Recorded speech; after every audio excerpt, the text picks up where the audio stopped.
this highway has some of the highest rates of wildlife vehicle conflict in the state. 50% of all reported crashes are with wildlife on this stretch of highway, and that's 10 times the national average and 5 times the Montana average. On a daily basis, our ranch associates saw conflicts with wildlife on the highway corridor, whether it was roadkill or injured wildlife dying in the middle of our fields, wildlife caught in fences along the roadway. For a number of the community conversations that happened early on, it was really trying to find that common ground between the different members of the community and build the trust that's needed to have a little bit deeper conversations or ask hard questions. My favorite thing about working with Yellowstone Safe Passages is that it's taking a holistic approach.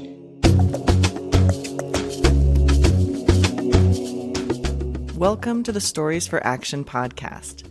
This episode is part of the Life in the Land project, which is a series of films and podcasts produced by Stories for Action, which hears from folks that interact with the complexities of Montana's landscapes and communities, speaking to the value of locally led and collaborative work, and the holistic approaches needed for healthy communities and the ecosystems that they're a part of. I'm your host, Laura Tomov. Yes, it's been a while since we last put out a podcast episode. Some other projects have pulled us away for a bit, but we do want to let you know that in November, we released a new film episode in the Life in the Land series. This new film centers on the Upper Yellowstone River, the stretch from Gardner downstream to Livingston, and it hears from folks about how no matter the pressure to the river, whether it be floods, drought, impact from increased river recreation, or development, that if the response is guided by both the local community and the river itself, greater resiliency for people and place can be achieved.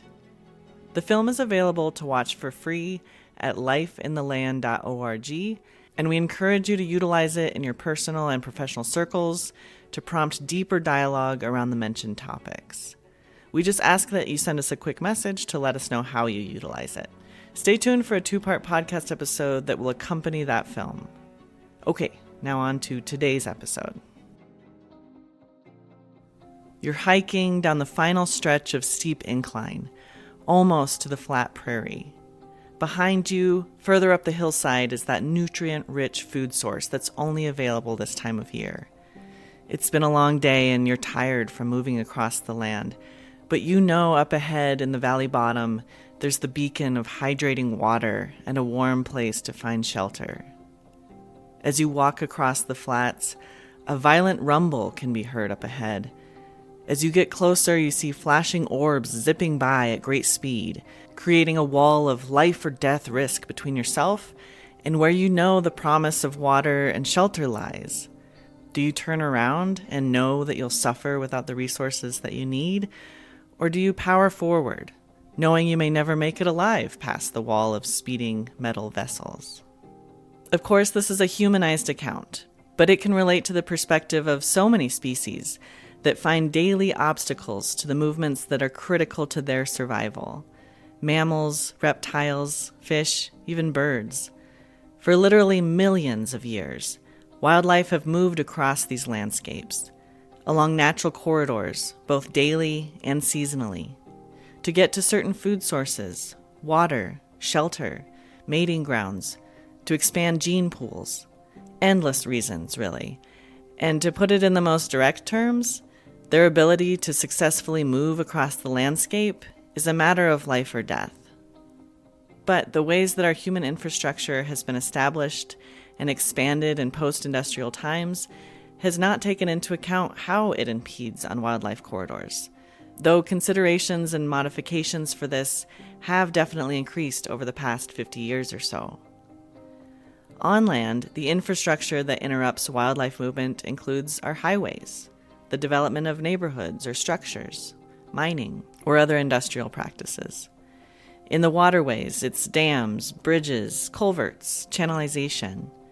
For birds and insects, the corridors of the sky are impacted by airplane traffic routes, wind turbines, or smokestacks linked to factories that produce our goods or our power. Now, of course, our infrastructure is necessary. I'm not in the dark in denying that. And we are here as humans, established as a component of our environment.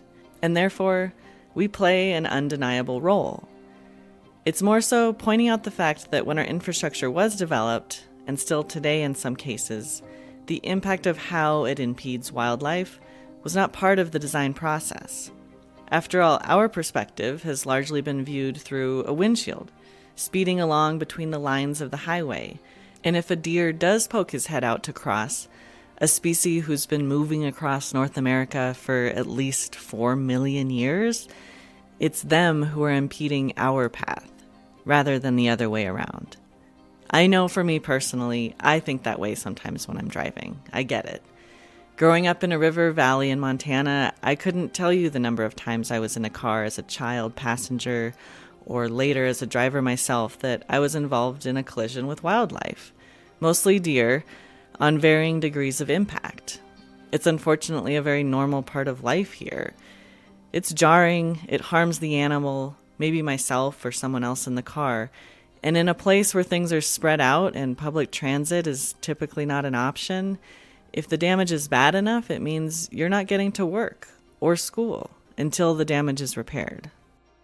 The impact of wildlife vehicle collisions, or WVCs, to wildlife and humans is immense. Across the U.S., WVCs take the lives of an estimated 1.5 million large mammals and countless reptiles and amphibians every year. Those collisions also injure 26,000 people and kill about 200 people annually. Additionally, these collisions result in up to $8 billion in damages every year in the U.S. alone. Meanwhile, pressures are only increasing on wildlife habitat, increasing roadways, transferring of native habitat and rangeland to subdivisions or other forms of development. This pressure on wildlife also increases conflict for us. It's a lose-lose. I'm not here to give a silver bullet answer, but more so just hopefully to provoke some thoughts around looking at, as our human populations and communities are inevitably growing, are we looking at how the growth is taking place? Like anything involving the landscape, it's complex, and there's no single solution for wildlife vehicle collisions, but today's episode is looking at the work of mitigating WVCs. There are many facets to this work, and this episode will provide some important information for the general public and decision makers to gain some insight to the reality of the situation and the options of mitigation. But this episode also aims to prompt thought around the process. The approaches we'll discuss today can be applied to all areas of planning how our human communities grow, recognizing our role as an active part of our environment, not tacking it on as a design afterthought. We'll look at the value in approaches that are collaborative, holistic, systemic, equally looking at how to benefit people, wildlife, economies, waterways, air quality, etc. We'll look at the importance in engaging with local communities on any type of work in an authentic way, and having the community voice actually guide the work as is appropriate. We'll look at the importance of collecting good data and posing the question, where should we be in our balance between private rights and collective responsibilities? We'll look at approaches that can be a model from a policy standpoint, where legislators come together without bias of party affiliation and look thoughtfully at avenues for solutions. This issue lies literally at the intersection of human needs and wildlife needs. Addressing it is not only important as it can be a matter of life and death, but it also forces us to look at how we meet our needs as humans, through the lens of recognizing we are truly a part of our environments and our place in the larger system, now and into the future. This episode is much longer than our typical episodes, so of course feel free to listen in segments. Putting this episode together is part of a mission that we have to connect people and places and try to drive healthier systems forward. And I believe part of that entails us knowing at least a little bit of insight into the elements that impact our daily life. A lot of how our society operates is kept in the dark from the general public. Transportation, energy, food, water, so much more, which is wild when you look at how directly those things are a part of our daily lives. But if we're in the dark, that means there are few at the top calling the shots. And I believe when the general public is educated on these things, we know how to poke holes at them, think critically, know what we can ask of our elected officials, and put actions into motion to improve things. Now back to our topic of today with wildlife vehicle collisions. Since the 1970s, mitigation for WVCs has become a growing concept worldwide, with increasing installations of mitigation structures, departments assigned to managing this issue, and areas of science devoted to studying this, called road ecology. Types of infrastructure used to mitigate these WVCs include overpasses, or a large bridge structure that allows for wildlife to safely cross over a roadway. Tunnels, culverts, and underpasses offer this passage, but underneath the roadway. There are low-tech options such as flagging, or high-tech options such as roadside animal detection systems. This mitigation can be for a range of species, from amphibians and fish to deer and bears. Each species and site requires very specific needs and designs, and it's critical to have significant data collection beforehand to determine exactly where and how to design for best results. In Montana, where we are located, we are consistently ranked second in the nation of states that you're most likely to hit an animal with your vehicle. But with this high number of WVCs, that doesn't mean there haven't been several efforts of mitigation, big and small, across the state. In northwest Montana, on the Flathead Reservation, home to the Confederated Salish and Kootenai tribes, Highway 93 is the main highway splitting through the reservation. This highway's high density of traffic stems largely from the fact that it connects Interstate 90 to the south of the reservation to recreation and tourist destinations, Flathead Lake and Glacier National Park to the north. When the Department of Transportation approached the tribes with plans to expand stretches of Highway 93 to be 4 or 5 lanes wide, tribal elders brought forward their concerns of this highway expansion, not only for their community members and the ability for their elders and youth to safely cross such a highway, but also concerns of how the wildlife of this landscape would be impacted. The tribes expressed how they see the highway as a visitor to the landscape, and therefore it must take into account the impact to those who were here long before this visitor's arrival. These concerns and the exercising of tribal sovereignty rights led to collaborative efforts between the Confederated Salish and Kootenai tribes, Montana Department of Transportation, Western Transportation Institute, and others to implement several points of mitigation along this stretch of Highway 93 in the Flathead Reservation, and created one of the largest densities of wildlife crossing structures in the world. The Tribal Wildlife Management Program there continues to collect data and monitor these crossing structures to gather information that informs improved designs and methods for continued mitigation both on the Flathead Reservation and elsewhere. And later in the episode, we'll hear from another region of Montana, where a coalition under the name of Yellowstone Safe Passages is working to thoughtfully advance efforts in a region where wildlife vehicle collisions occur at a rate 10 times the national average. The first person we're hearing from today will provide a big picture view of wildlife and vehicle conflict. We hear from Marcel Hauser, Senior Research Ecologist at the Western Transportation Institute. Marcel has specialized in road ecology since 1995.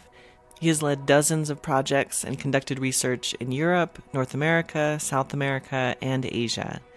His focus is on the ecological impacts of transportation infrastructure, as well as mitigation measures aimed at reducing these impacts. Marcel and the Institute are also involved in the work of the Yellowstone Safe Passages, which we'll feature later. Like any component of planning for our society's needs, especially around government-supplied services, there are various elements that go into that decision-making. How to best serve a population, where to build a school, a hospital, or a highway. And though it may seem cold and sterile, a large part of that decision-making is based on numbers, including monetary numbers, and the cost of doing something versus the cost of doing nothing. Marcel begins by breaking down some of the numbers that go into decision-making around wildlife vehicle conflict mitigation, based upon decades of data collection nationally. When you want to make economic sense of mitigation measures. The easiest way to look at this logical starting point is to look at what does it cost us when we hit large mammals. Most of the large mammals we hit are common large ungulates, species with hoofs, deer, elk, and in some areas also moose. The commonly agreed parameters of different costs are you got a damaged vehicle, you have to repair it. So that means that your dollar amounts go from about $4,400 for a deer, $7,600 for elk, and when you get into the moose, you get over $9,000 just because they're bigger and heavier and result in more damage. Now, occasionally, there's also human injuries associated with a collision with a large mammal.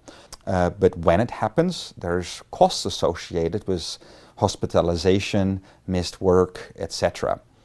If you total it, vehicle repair, human injuries, human fatalities for a deer vehicle collision, it's about $14,000. As another example, Marcel says that using these traditional parameters, the average cost of hitting an elk is $45,000. He then elaborates on an entirely new parameter, which has begun to be included in these cost calculations. What we did last year is we had an update from the 2009 data where we go beyond looking at the traditional parameters, vehicle repair, human injury, human fatality. We also look at an economic parameter associated with biological conservation. And it is based on what people are willing to pay to keep a species, especially threatened and endangered species, in the landscape at healthy population levels. But even for a deer, that's thousands of dollars. But when you look at a grizzly bear, you're looking at over $4 million. Now, that all of a sudden becomes important because we don't hit that many grizzly bears. But when we hit a grizzly bear, and if you want to have an economic justification for extensive mitigation measures, it all of a sudden starts making more sense. And you need a lot of deer to justify an overpass. You don't need many grizzly bears to justify an overpass. A note here too, for me, this feels a bit uncomfortable to put a straight dollar value on the desire to keep a species on the landscape or to keep an ecosystem diverse and healthy. And I recognize the dangers in seeing our world only through this lens, as I would hope as a collective society that we have intrinsic want and desire to have healthy ecosystems for more than what can be measured with the dollar value. And Marcel understands the visual of this perspective.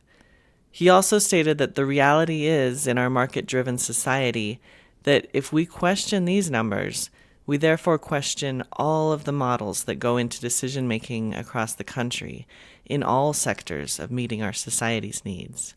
And, of course, this isn't the sole deciding factor of the decision-making. To give some examples that have been determined for the biological conservation value, for deer, that number is $5,000 per animal, $27,000 for an elk, $40,000 for a gray wolf, and a dramatic jump for the number placed on grizzly bears, an average of $4 million per animal. Various factors play into determining this number, including how robust or threatened that species population is, or if they drive local economic factors such as tourism. For example, while the average value placed on a gray wolf is $40,000 per animal, for wolves within Yellowstone National Park or a protected area, that value can be up to $1.2 million per wolf.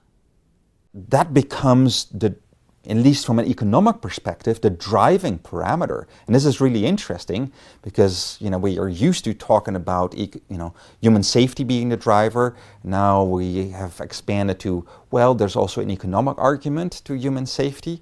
And now we're actually saying when it comes to economics, for some species, it is not human safety from an economic perspective that is dominant. It can be biological conservation.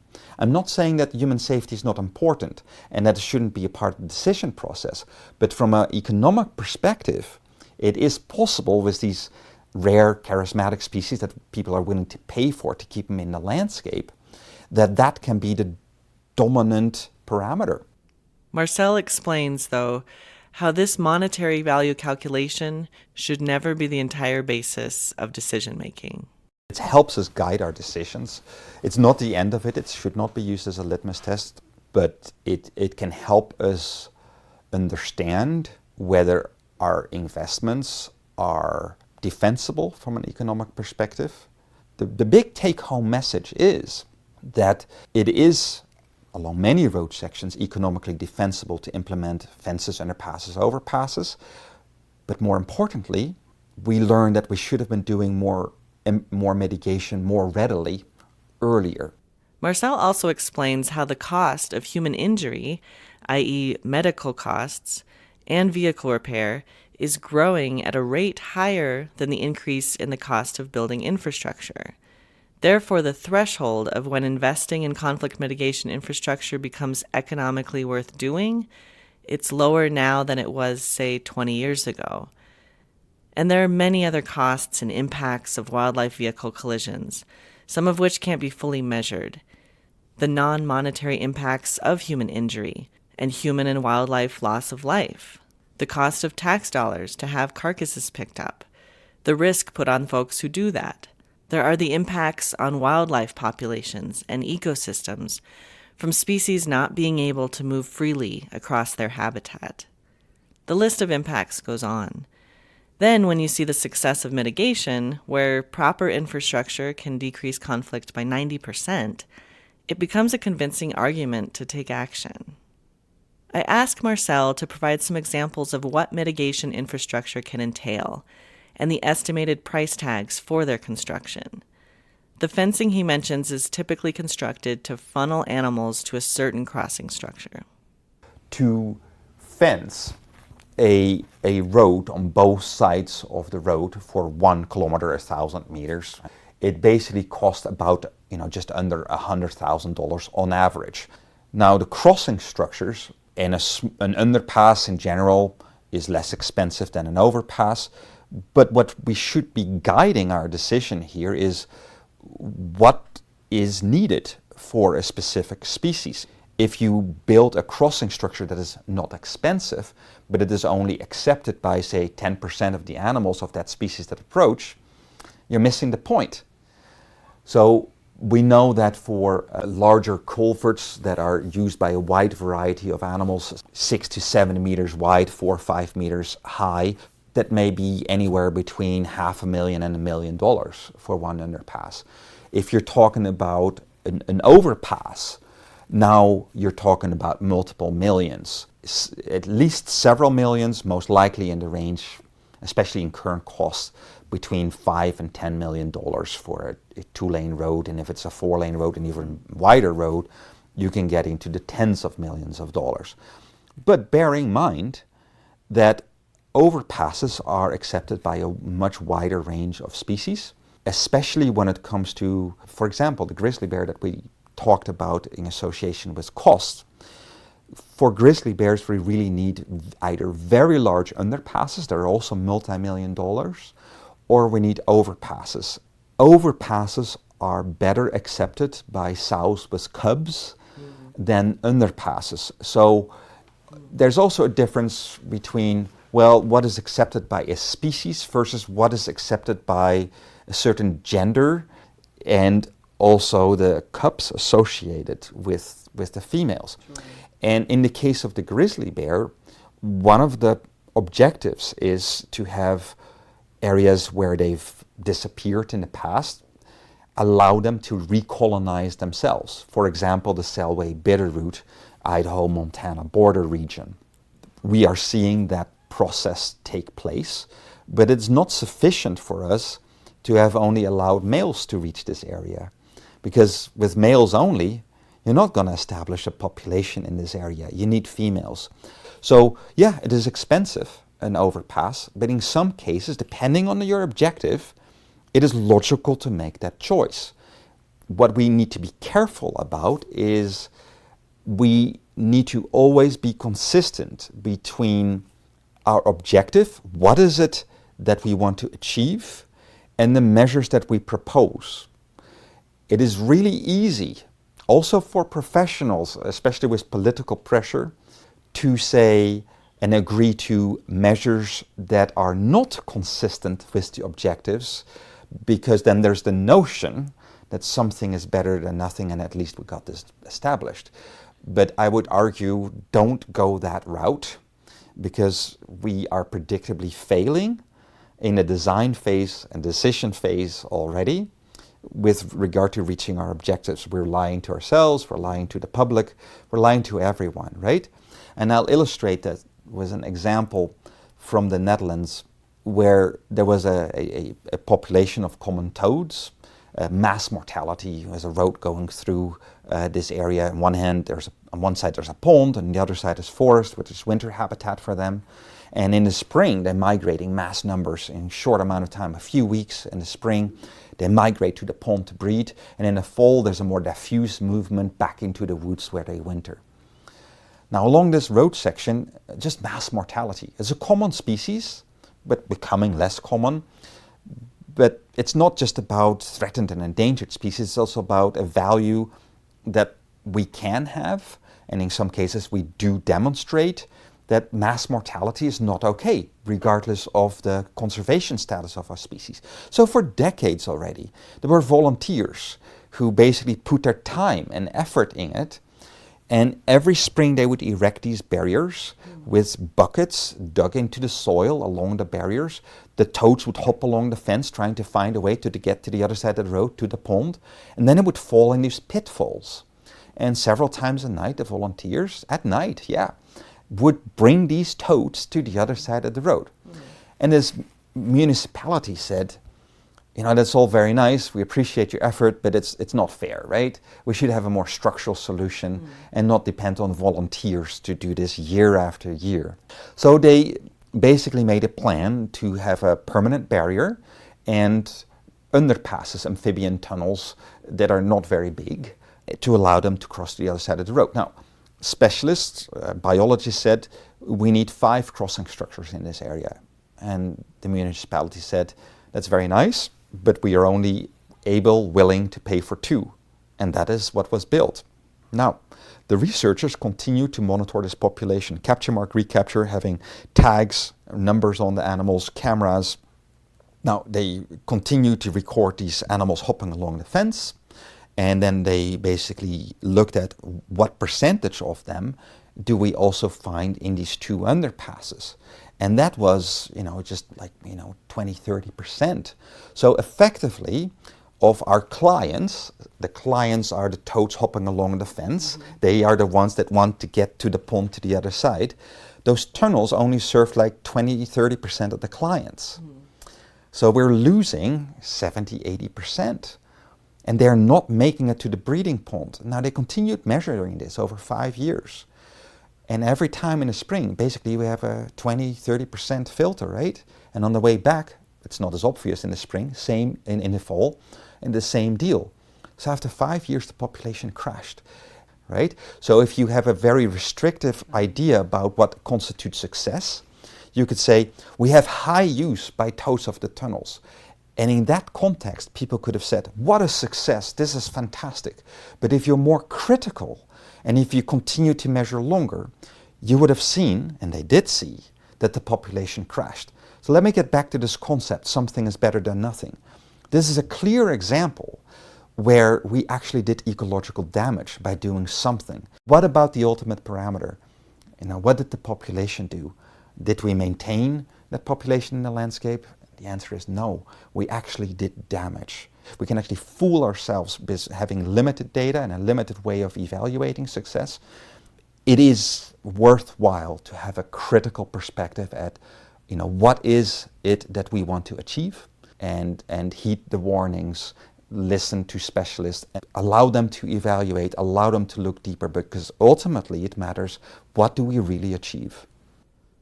On that topic of amphibians, I asked Marcel about considerations made for aquatic species, broadening the possible assumption that only 4-legged mammals are taken into account for road conflict. The fortunate thing is we can't deny water when it comes to infrastructure. If you build a embankment where a stream or river crosses the road, it won't take long for the roadbed to become saturated and the water backing up behind it, and your whole road is blown out. We've known this for thousands of years, as long as we're building some sort of road, including with the Romans. But what we have historically done is we provide a more narrow culvert than what the bank width is of the natural stream. So that means we concentrate the water into a more narrow area where there is more water, and it is flowing very fast. And then because we have a homogeneous structure, it's just one chute of water through a culvert, but it's all the same speed. So that means that if you have fish or other aquatic species, there's no resting places for them in a culvert. The best way to go about it is to allow for natural stream dynamics and have the stream dynamics in the crossing structure be similar to that of upstream and downstream. And really the best way to do it is to have a natural substrate. In many cases that means having no artificial bottom to the structure. In other words, essentially a bridge. And allowing for that natural stream dynamics with the differences in water velocity to continue under the road. And if you have a taller structure, a wider structure, it allows for more precipitation and light to penetrate in the underpass, allowing for water and vegetation to continue to at least some distance in the structure, and thereby you're reducing the barrier effect for species that depend on the riparian areas. At the same time, it's also good practice because you're building the structure anyway to also make it suitable for larger terrestrial species, because you have to build the structure anyway. It is smart to think not only about aquatic species, but also the riparian and the terrestrial species. What we are seeing over recent decades is that, our 100-year floods, our 500-year floods, they're happening every 5 or 10 years. We know we have failures of roads, and the Yellowstone area has experienced some of that in recent times, where the crossing structures and the roads themselves didn't stand up to the dynamics of the water. So what it can help us do is build more resilient infrastructure. If we don't, we continue to have road failures, and that is associated with all sorts of problems: ecological problems, social problems, economic problems. The area's gateway community to Yellowstone is well aware of that. Addressing these peak flows that we have increasingly goes hand in hand with what we need for wildlife species: aquatic, riparian, terrestrial. That is a good thing.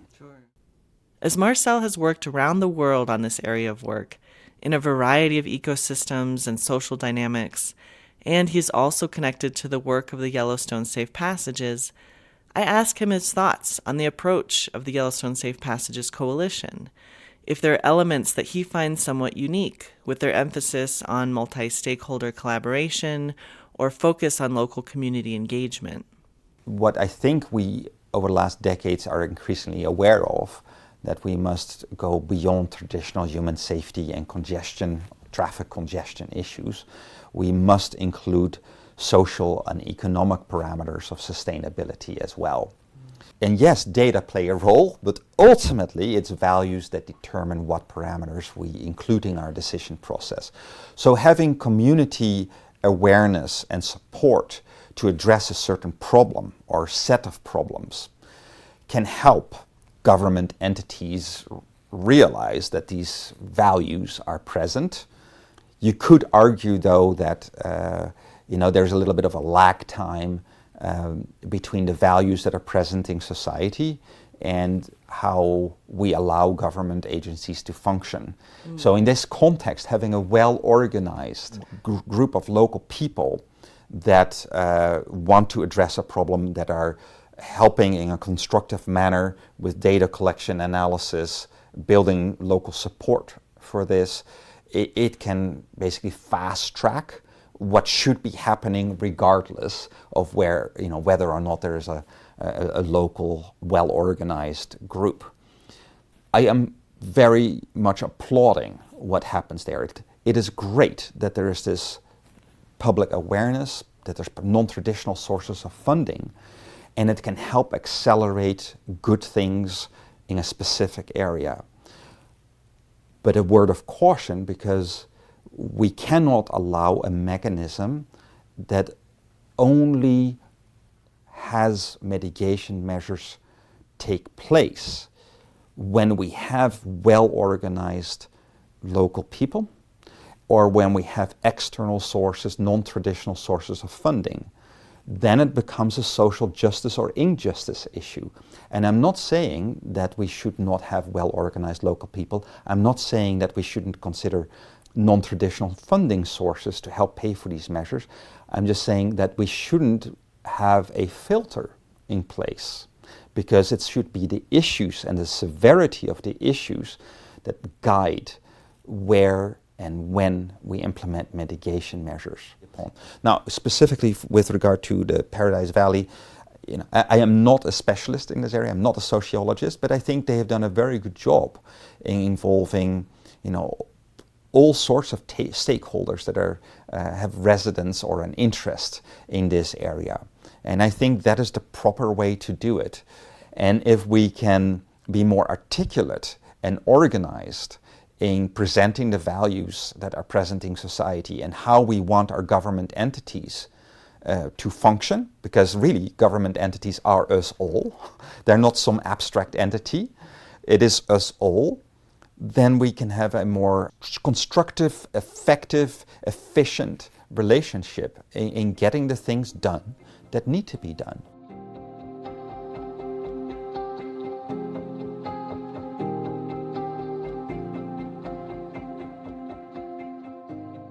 Now we shift to hear from members of the mentioned Yellowstone Safe Passages Coalition. Directly north of Yellowstone National Park and east over the mountains from the city of Bozeman is a valley that has appropriately come to be known as Paradise Valley. Bordered on each side by the Gallatin and Absaroka mountain ranges, the valley is defined by the upper reaches of the Yellowstone River. The Absaroka, or Crow, and other tribes call this river the Elk River, as it is a known corridor for elk as they migrate from summer range in present-day Yellowstone National Park area to winter range on the prairies.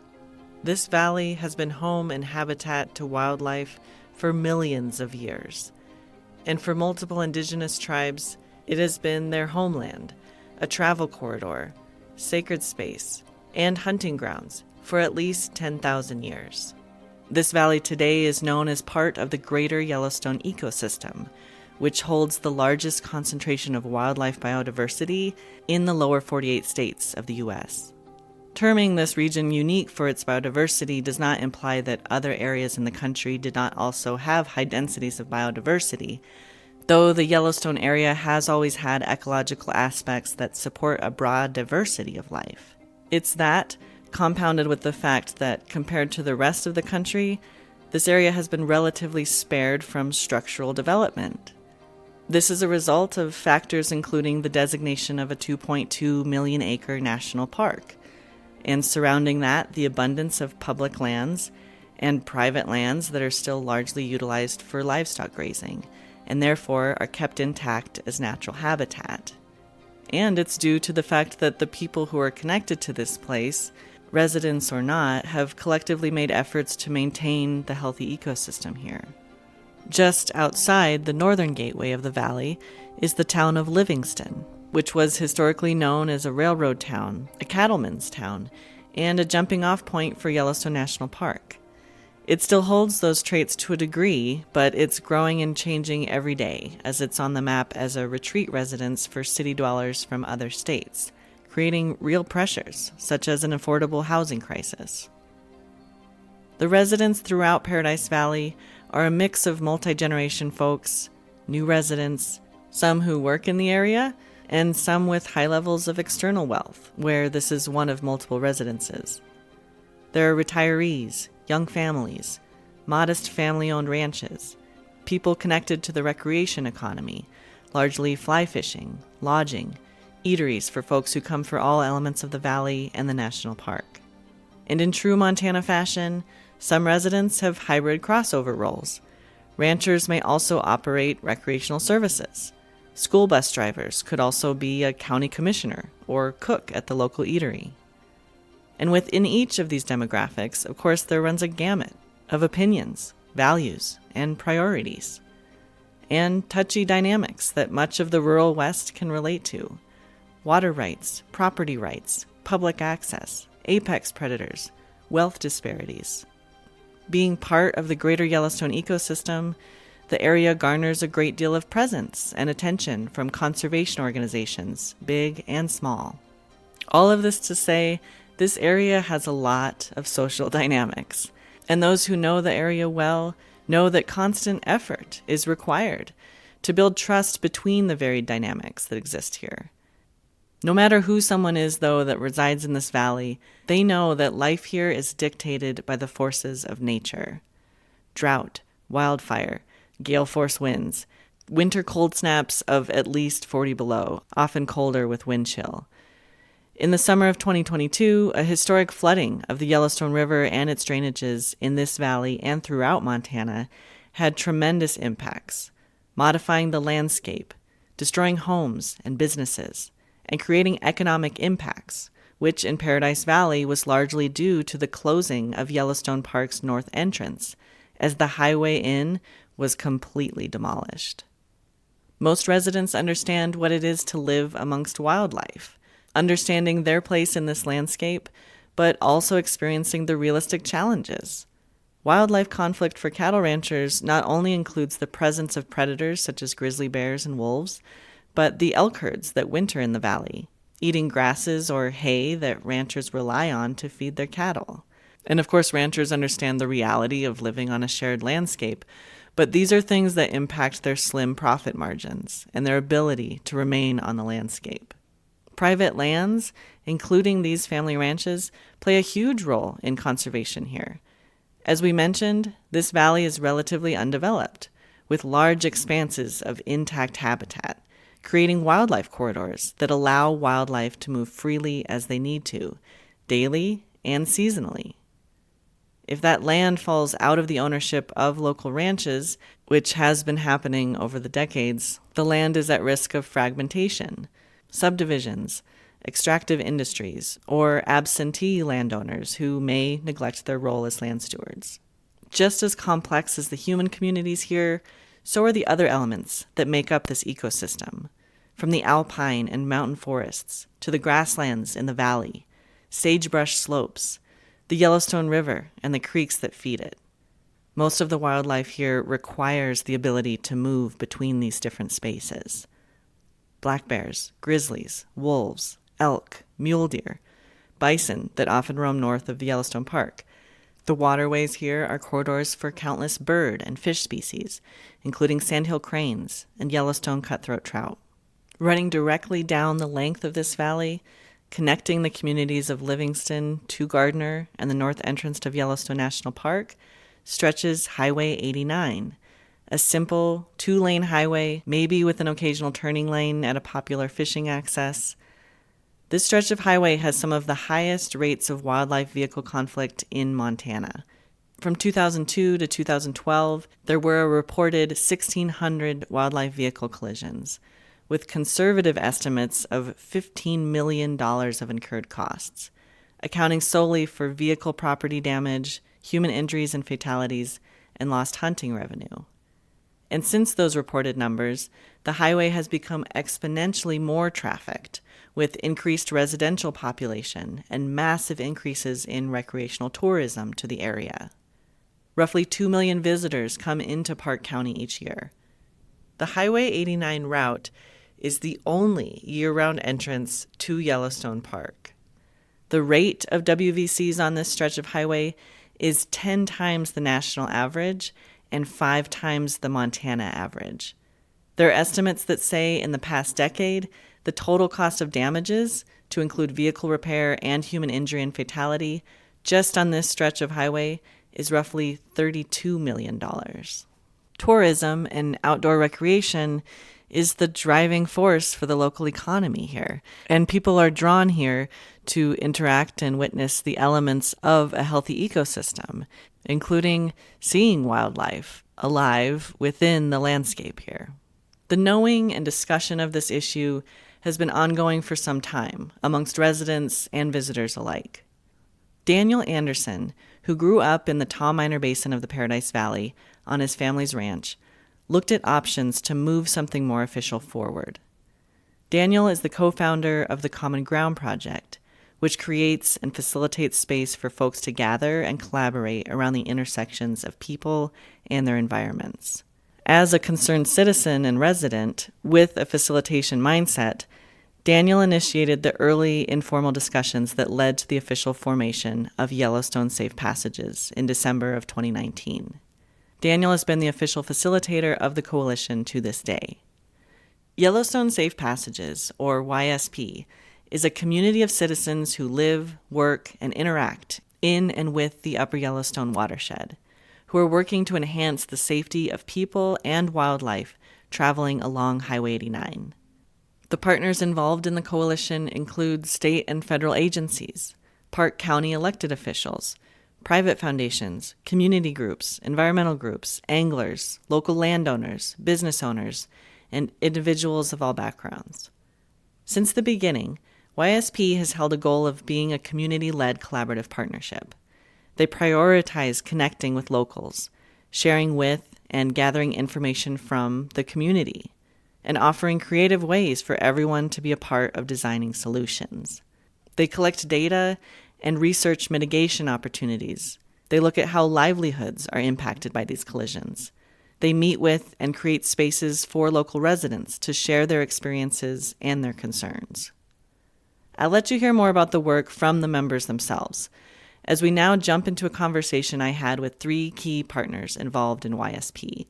And all of them are residents to the general area who are deeply connected to this place. Liz Fairbank is a road ecologist for the Center for Large Landscape Conservation, which was an early partner of the Yellowstone Safe Passages work. The center is based in Montana, but engages in wildlife corridor and landscape connectivity efforts around the world. Liz herself is a resident of Livingston, but engages with a variety of geographies as part of the center's Corridors and Crossings team. Liz was previously involved in road ecology research in Montana, Nebraska, Idaho, and Wyoming. As a road ecologist, she knows why the work of Yellowstone Safe Passages is so critical.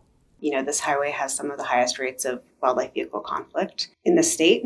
50% of all reported crashes are with wildlife on this stretch of highway, and that's 10 times the national average and 5 times the Montana average. Also a huge need in terms of connectivity with the park and with all the surrounding public lands in the Gallatin Range and the Absarokas. Just a massive movement corridor for wildlife going between those high alpine areas and then the Yellowstone River in the valley and all the different types of conflicts that they run into when they're moving back and forth.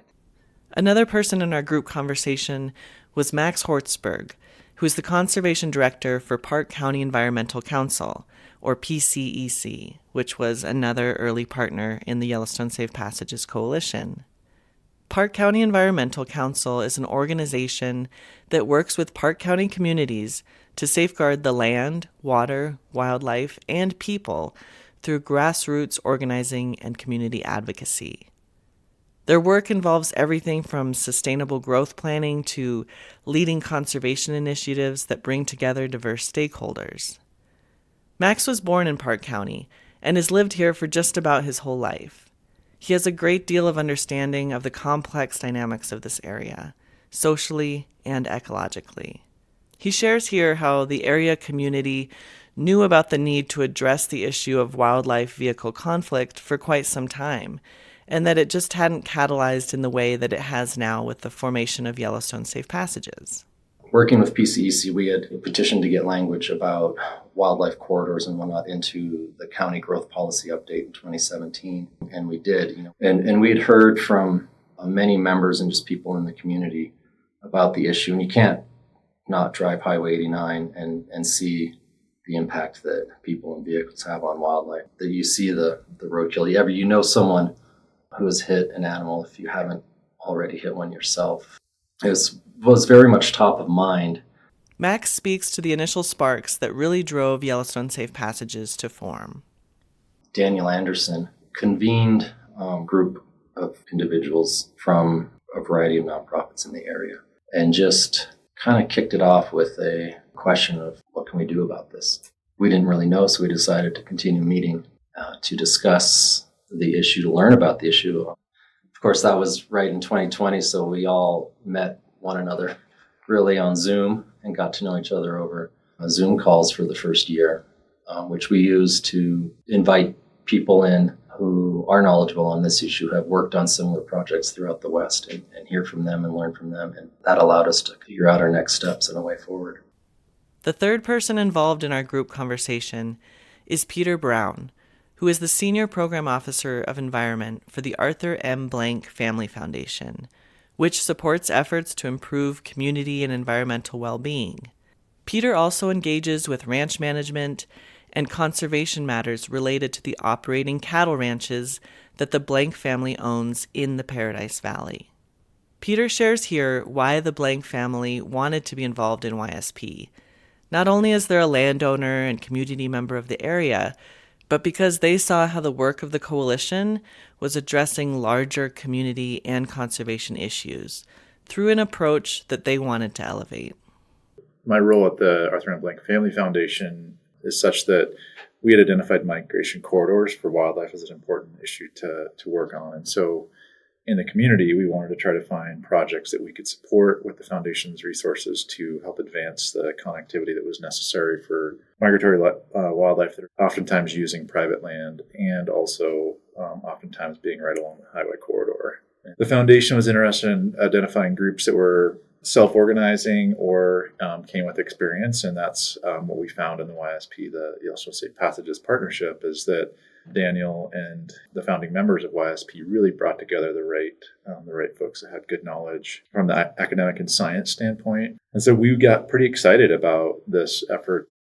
Arthur and his family also own ranch lands in the Paradise Valley, and on a daily basis, our ranch associates saw conflicts with wildlife on the highway corridor, whether it was roadkill or injured wildlife dying in the middle of our fields, wildlife caught in fences along the roadway. The ranches were very interested in trying to find a way to participate in some sort of solution that was out there. And so this is just a really elegant solution to a problem that many people in the community were seeing, is just to really have that conversation, think about solutions, build the trust that's needed to have a little bit deeper conversations or ask hard questions of the partners. We were initially just, very excited to see the effort start. And then once it started, really saw that we could be a partner in this as well. From the beginning, YSP made sure to create space for community engagement and feedback. Peter shares here some of those dynamics and the value in laying the informational groundwork.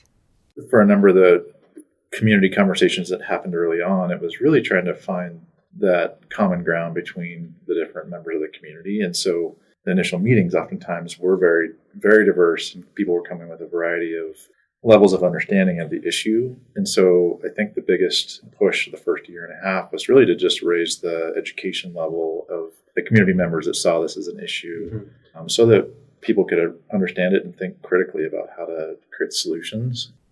I asked the group what some of the realistic barriers or oppositions are that come up in this type of work.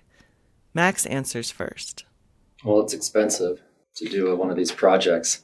That comes up a lot. How are we going to pay for this? Which is still a question we're working on answering. People who are unfamiliar with it may express some reservations or some doubt about, what the nature of the physical project is. Even with some skepticism, there still is generally a consensus that the idea of these projects should be pursued and potentially executed in the end. Liz continues here. Some of people's initial questions were like on the technical side. People have been studying road ecology for a few decades now, but in most people's minds, this is a relatively new field. Can we just reduce the speed limit? Do we really need crossing structures? What will those look like?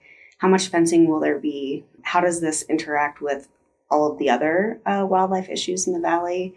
I think another hard thing for people, the price tag, obviously, like Max mentioned, but also the timelines. The world of infrastructure just moves really slow. For some people, hearing, that this is a multi-year process was frustrating because people do every single day see the impact of these conflicts. And they, for the people who are gung-ho and supportive, they want something to happen sooner than it probably will. And so I think that can be frustrating as well. And Peter shares questions that came up for the Blank family ranches. Some of my colleagues at the ranches had questions around how will this impact our working ranch components that are along the highway corridor. And Arthur and his family's ranches have about just over 10 miles of highway frontage. And so we have a significant amount of highway frontage on our ranches, which brings its own set of challenges, just daily traffic. But the question of new infrastructure along the highway that could be wing fencing or a new structure that could potentially impact how we move cattle or how our irrigated fields are managed or how we move agricultural product bales and equipment up and down the edge of the highway. And then some of the other concerns, because we are a guest ranch as well, is many people are visiting this landscape because of the beautiful open nature or open space nature of it. And I think there are some initial questions in a lot of those early meetings of how will this impact the scenic view shed.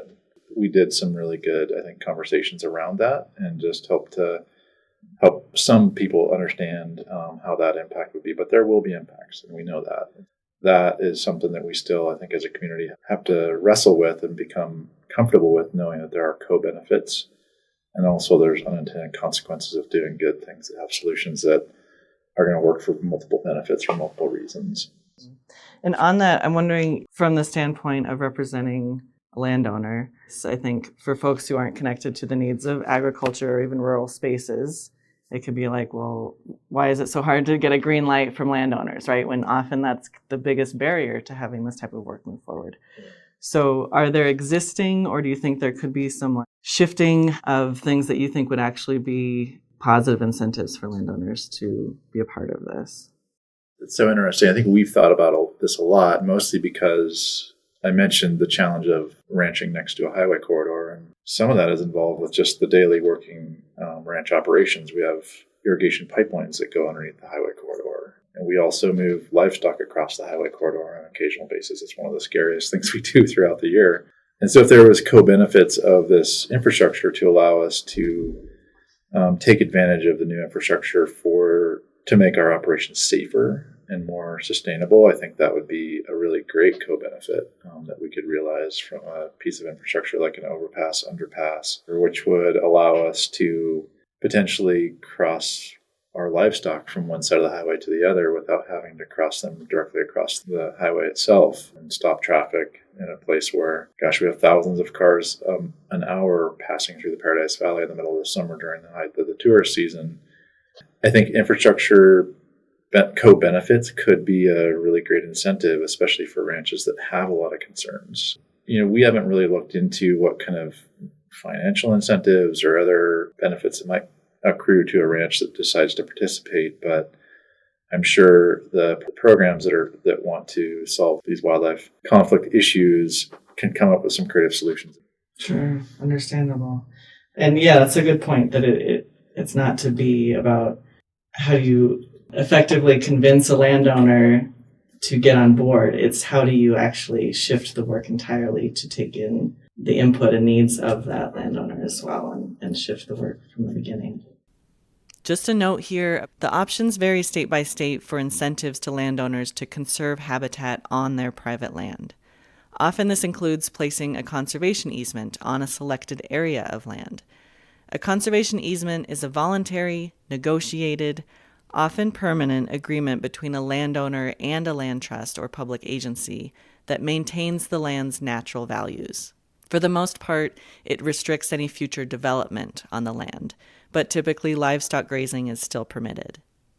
In addition to monetary compensation, landowners who create a conservation easement may be eligible for tax benefits. Sometimes, though not always, the value of the land is in fact reduced once the easement is in place.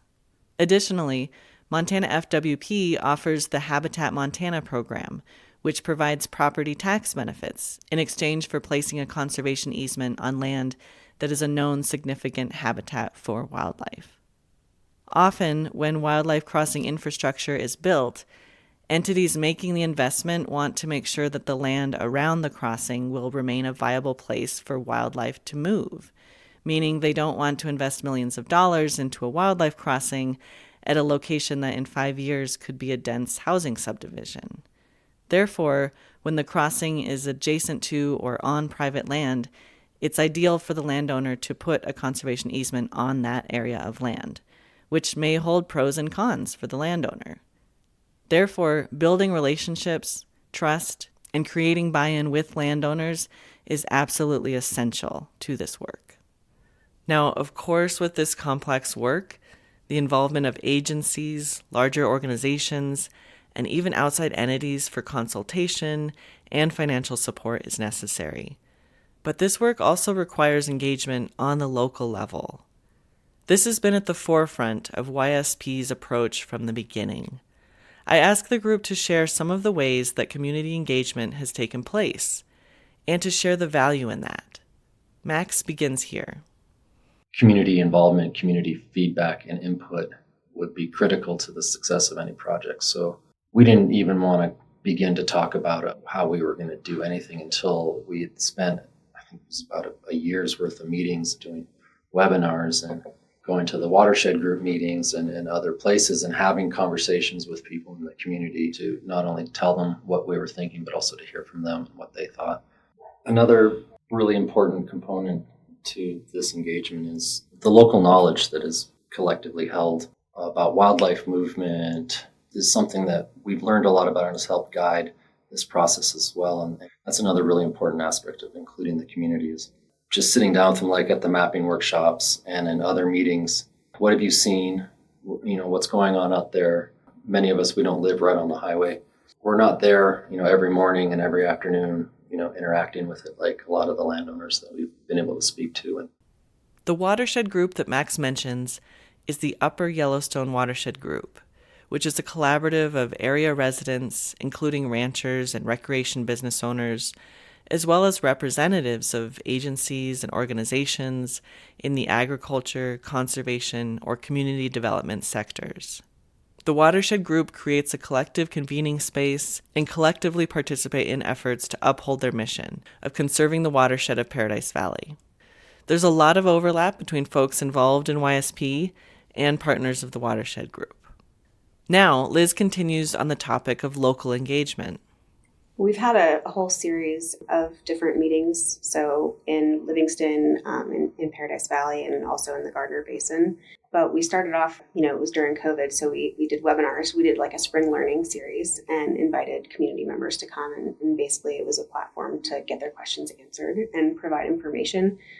We've had a few meetings at West Creek Ranch where landowners have come, and we're again just trying to provide information, hear people's concerns, and kind of understand how people view this work and what they want it to look like and how they want to participate. So just really trying to have a broad tent and invite everyone in from the beginning. Sure, that's that key part right from the beginning. Yeah, Liz mentioned that these are infrastructure projects. So when working with federal highways projects, oftentimes you have to think in the time scale of multiple years, and then all of a sudden it seems like a project has started without a lot of community dialogue, and all of a sudden your highway corridor is shut down for maintenance, and you're like, man, I wish we'd known that this was going to happen. In a lot of ways, this process really, I think, brought along all the right partners with Montana Department of Transportation and others to really start the conversation very early in community, so that when a project actually does start, people will be like, yeah, 5 or 6 years ago, I remember talking about this, learning about this, and knowing that this project was down the road for multiple years, and that we would eventually have the construction in our backyard. It's nice to have conversation very early so that people are aware that they have their input heard very early. Yeah, no, I appreciate you saying that. And I'm wondering, from anyone, if you have an example of when a new voice came to the table and shed light on a certain angle or perspective that really, allowed the coalition to see yeah, we had a blind spot there, where that diversity in voices really actually changed the trajectory of the work. And I'm sure it's constantly happening in smaller instances, but if you have a specific example. I think one of the, maybe not an actual person, but this major flood on the Yellowstone River in June of 2022 really impacted some of the major infrastructure bridges on the Yellowstone River, which made all of us start thinking about, all right, if we're going to have our bridges rebuilt to be resilient to major flood events like what we experienced in 2022, is there a way to include new design in those bridges to allow for terrestrial passage underneath as a co-benefit of a larger bridge that could withstand a larger flood. One of those bridges happens to be on the A&B West ranches, and we were cut off, or essentially at the dead end of a road, when that bridge washed out and was inaccessible for, three or 4 weeks before they got it repaired. And so it made us start thinking about like the fragility of these large infrastructure pieces that are out there that we know of, and can we build them better if we rebuild them in a way to accommodate both wildlife, but also the weather events that we're seeing and the flood events and things like that we know are coming in the future. First of all, just the knowledge of seeing that bridge wash out for the community will help us retain that storyline when these conversations come up again with Federal Highways or Montana Department of Transportation. Opportunities for the community to engage with Yellowstone Safe Passages work also include citizen science, where residents and members of the public can contribute data and information based on things they observe in relation to sightings of live animals or the unfortunate roadkill sightings. Folks can continue to contribute their observations by downloading the ROADS app, an acronym for Roadkill Observation and Data System. And you can find a link to that in this episode's show notes. You'll also find a link to the online dashboard for all recorded citizen science observations on Highway 89 to date. You'll see that elk make up a whopping 58% of all species observed, either near the highway alive or deceased, which is something compared to the second most frequent species observed is mule deer, making up only 15% of observations. YSP also conducted outreach gatherings called community mapping workshops. I asked Liz, who spearheaded these efforts, to tell us more about the need she saw for these gatherings to take place and what they looked like on the ground. We knew about some different data sets that were out there in terms of agency collected data, but we also knew that that was only a fraction of what the picture actually looked like on the ground, and that there was really no better folks to talk to about what that reality was than people who spend time out there every single day and drive the road every single day. Basically, we kind of sectioned the highway out into a few different segments, and we invited all the adjacent landowners to those series of meetings. Basically rolled a map out on the table, and we had a little data sheet and some stickers, and so we put a sticker with a number on the map and then have someone fill out a data sheet and say what they're observing, with what frequency, how long they've been seeing it for. And so really just trying to get an idea of, past, present, future, kind of what people are seeing and what they anticipate seeing, how it's changed over time. And in those spaces, did you find good reception from community members, like maybe a lot based on the fact that you were creating a space to get local input and maybe were excited about being a part of it? Yeah, and we just heard so many good stories. Someone would share a story. I hit an elk, totaled my truck here. My fence gets knocked over that's adjacent to the highway all the time by elk here, and then my cows get on the road. And so a lot of times once we put a sticker on the map that one person was, basically recording their observations, a whole bunch of other people would chime in and have similar stories. So I think it was a really useful tool in that way too, just to see like all the overlap in people's observations. Sure. So getting beyond just collecting data, but to really hear how people's lives are impacted by what they're seeing. And here's Peter Brown. I think that was some of the most poignant stories that I heard in dialogue with the YSP team is the individual impact on people's lives that are driving that highway every day to go to work. And if they strike a deer, they might be able to get their rig back on the road in the next few days with some minor repairs. If they hit an elk, which is oftentimes more common in some of the stretches, and that vehicle, which maybe is their daily driver and what they use to get to their work every day, is out of commission. It really can have a pretty major socioeconomic impact on individuals' lives that live in this community. And I think once the community came to that realization, more of those stories came out. It has been said by and about the Yellowstone Safe Passages Coalition that they work at the speed of trust. Of course, as Liz mentioned, work involving infrastructure is relatively slow-moving due to the nature of the required moving parts. Also requiring time is the human relational aspect, which is essential for an authentic approach that involves multiple stakeholders. I asked the group what is meant by this term, moving at the speed of trust, and if they have an example of how that trust is proven in this work. Peter begins here. I can mention one thing that I know as a trait of this group, which is, first of all, showing up in community, and second, listening. And I think that's been an important part of this project from the beginning, is that the members of YSP have wanted to serve their community, and so in doing so, they've showed up at the right locations to interact with their community, listen to the experience that people have had along the highway corridor, and then incorporated that into the planning process. But I'd also say that the YSP group was also working at a different scale as well. They were building trust with the agency partners both at the state and federal level. Peter mentions that while he was not part of those conversations himself, he knows that work is essential and takes time. Because while you may have individuals working within that agency who are advocates of the work, the agency as a whole may not be motivated to move as quickly as that individual staff member.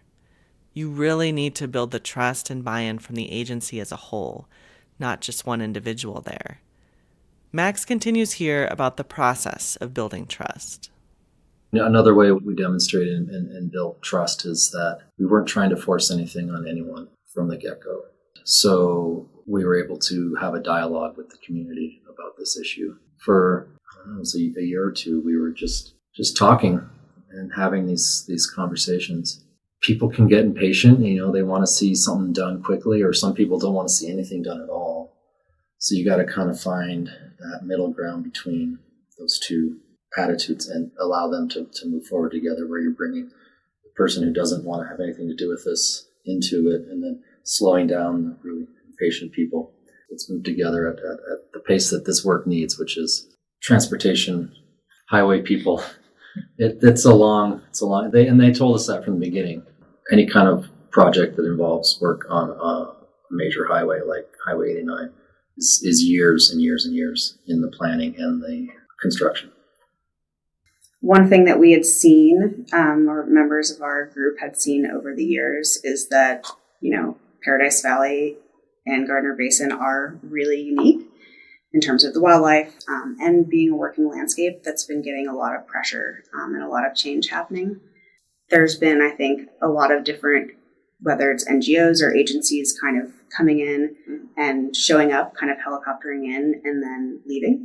And so I think establishing with people that we're not going anywhere, we're in this for the long haul, and whether that's an individual or agencies, because, agencies get a million phone calls or people, banging down their door.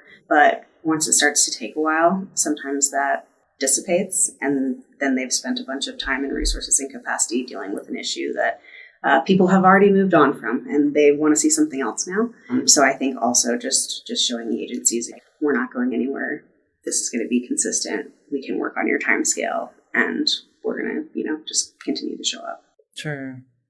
Are there challenges with that speed of approach in keeping partners, getting buy-in from, residents or other partners that might just not want to work at that timeline, and then you kind of lose that partnership? Yeah, I think it's a huge challenge on multiple levels, right? I think each of our organizations that some of our core team works for, it's hard because most NGOs are on an annual budget, right? And if we're going to commit to something that is a 5-10 plus year prospect, how are we going to fund that? How do we have the capacity to ensure that we're going to be able to continue to show up? And those are hard conversations at an organizational level. And then I think the same goes for just keeping people engaged and motivated. No one wants to think that this thing that they really want right now is going to take 5+ years to actually happen, but that might be the reality. And so making sure that that's clear up front and setting realistic expectations, I think, is a massive challenge and something that we've really been trying to work on. Mm-hmm. Max continues here. People in positions of leadership change. We just gotten 2 new county commissioners who may not really be aware of the work that we're doing, whereas the 2 that just left were very much aware of the work that we're doing. So So now we have to kind of almost step back and start over again with informing them. And it's not difficult, but it's like, well, we got to do that again now. And it's not just elected officials, but as this timeline stretches out, certain allies may move on or replaced in their position. And so you kind of have to jump back, start over, get other people back up to speed. Sure. And I'm sure relatable for a lot of folks working on similar things. On that, I'm wondering, because I had it as a question, do you have general support and buy-in from local policymakers, decision makers, and kind of maybe if that was an evolution, what some of those points were that created common ground for folks to show up and support it in the way they may now. Or maybe they don't. Maybe there's still roadblocks. It just involves outreach and having those conversations, calling up elected officials and sitting down with them over a cup of coffee and just telling them about the work that we're doing. And there may come a time where we'll need to get you more involved, but until that time, we'll just keep working on it. I suppose anything can get really overly political. It hasn't here. It doesn't matter who you vote for. If you hit an animal on the highway, it's an impact to you and the animal. And so the issue is transcends that. There could also be certain components that become political in the process. Navigating those is just kind of comes down to being able to meet anyone where they're at and again, listen to their concerns and address them in the larger project.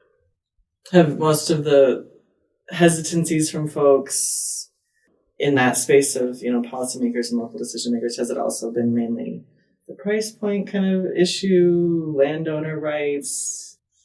I think our communities have a lot of competing needs, and I think the pandemic impacts really hit pretty hard in some of these rural communities, especially our county.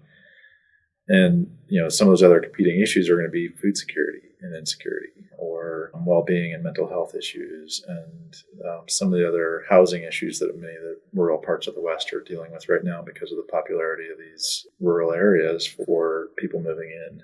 And so I think in a lot of ways, communities have to grapple with what are their priorities. Sure. And we are on the doorstep of Yellowstone National Park, the world's first national park. And as stewards of the landscape and being here on a daily basis, we have a lot of competing needs for the limited resources that this community can pull together. And so it does become a hard conversation in community to decide what to prioritize with a very limited, small county level budget to contribute to a larger infrastructure type project like what we're talking about today. I think it appeals to different people for different reasons. So there's the obvious human safety component that's, I think, important to everyone.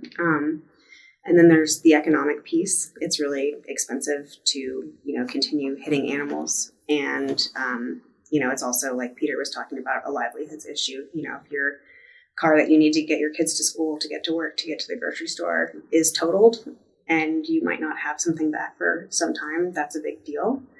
And then I think in terms of just the wildlife conservation piece, whether that's, not wanting to see dead animals along the side of the road or being concerned about wildlife movement and migration, I think there's different pieces that appeal to different people, but collectively it seems to be something that most people can get behind or at least recognize as an issue. I acknowledge here that I would imagine for the coalition that whenever there's a new stakeholder or a new potential partner that is debating getting involved, that it likely speaks volumes for them to see the diverse engagement and thoughtful approach that YSP has proven. I move on to ask Liz about the data that is critical to this work, what they have access to currently, what has been gathered under the YSP umbrella, and what gaps in data remain. When we kind of started looking at the different data that's available, we realized that there were still places where there were gaps, or at least, where we knew that there might be some underreporting happening. And so we decided as a coalition to start collecting our own data. And for the last almost 3 years, we've been doing citizen science data collection with a smartphone app. We've had a lot of really awesome contributors to that. That's cool because it gets you information not just on where you're seeing roadkill, but where you're seeing live animals approaching the road or crossing the road. So getting to not just where are animals getting hit, but where will it be important to keep the road permeable in the future. as traffic volumes continue to increase. In addition to that, we've been doing systematic weekly surveys. So we have a field technician that goes out and collects data on a weekly basis, again, live and dead animals. And then we also have game cameras up where there's existing crossing locations like bridges and culverts so that we can see how those structures are functioning now for wildlife and how they might need to be improved in the future. So we have that kind of set of data that we've been collecting ourselves. And then really what we're moving towards with the assessment that we're putting together right now is combining that with all of the other existing data sets. So information on where the Department of Transportation picks up carcasses along the highway, information of where Montana Highway Patrol responds to accidents, collar data from Fish, Wildlife, and Parks and from Yellowstone National Park on where wildlife are moving, aerial survey data that Fish, Wildlife, and Parks collects. So just kind of observation data of animals near the highway corridor. And then for species that we don't really have data on, looking at habitat connectivity and suitability models. So really pulling in all these different data sets, overlaying them, and then looking at, okay, where are the most important locations to really focus our attention. The assessment that Liz mentions is a fine-scale highway assessment, which YSP has been compiling over the last year. It combines data and feedback from all sources, including community input, to inform decisions on where wildlife vehicle conflict mitigation should be built or implemented. Liz shares more on the assessment here. We're looking at, over 50 miles of highway between Livingston and Gardner. We know we can't do something everywhere. And so understanding where the biggest problems are, for what species, for what reason, whether it's for habitat connectivity or for human safety, wildlife vehicle collisions, and then coming up with solutions that are based on that information. So really kind of going through and looking at the whole stretch and narrowing it down to certain priority locations. There's also a component of engaging all the different agency partners in the process. So we put together a technical advisory committee that's made up of a whole bunch of different state and federal transportation agencies, wildlife agencies, land management agencies. And they've had various opportunities to weigh in on the assessment. We conducted site visits over the course of 2 days last June. Everyone was invited. So we looked at each site. We talked through what the recommendations would be. And, this was a diverse group. There's, biologists, ecologists, community organizers, engineers, road ecologists. And then that same committee is now in the process of reviewing our report and providing feedback. YSP plans to have the fine-scale highway assessment published in February. They'll hold a series of outreach events in March and April to share and gather feedback from the public. For exact locations and dates, check out YSP's website, Facebook, and Instagram pages, which are linked in this episode's show notes. Now I just want to mention some of the nuts and bolts on the work of the Yellowstone Safe Passages, which can be helpful for groups in other regions looking to start up a coalition with a similar mission. The core team of YSP holds weekly meetings, often virtual. Ongoing bigger picture gatherings open to other partners and the public are held throughout the year. All decisions are made through a consensus amongst the YSP partners. The coalition's outreach and development efforts are funded primarily through a combination of private philanthropy and grants from foundations. In the future, YSP hopes to propose a project that will qualify for public infrastructure funding. And the coalition is also transparent about the fact that they need support and partnership to allow this work to move forward, both in participation and input and through financial support. Each partner organization also contributes annually with both financial support and in-kind support, providing capacity and expertise of staff members. Here's Max speaking to the in-kind support provided by partnering organizations. The investment that all of our organizations have made has been critical to the success of the work that we're doing, because we are all working on wildlife issues in addition to the issues of wildlife on the highway. And also we have, through our organizations and through our networks, a variety of experts in the field who we can lean on when we need to. Yeah, and I appreciate you saying that too. That was another question I had on here of just that concept of being the gateway to Yellowstone and then the context of this place. there's a lot of national, even international attention on the region, right? There's a lot of NGOs that operate nearby. There's the need for this type of work for areas outside of an area that don't have as much maybe access to resources or NGO attention. Having now been inside of this work for at least a few years, are there things that you think could be shifted, whether it's policy, access to funds, that kind of thing, to make this type of coalition and work more approachable and accessible for areas that might not have that access to NGOs, resources, attention?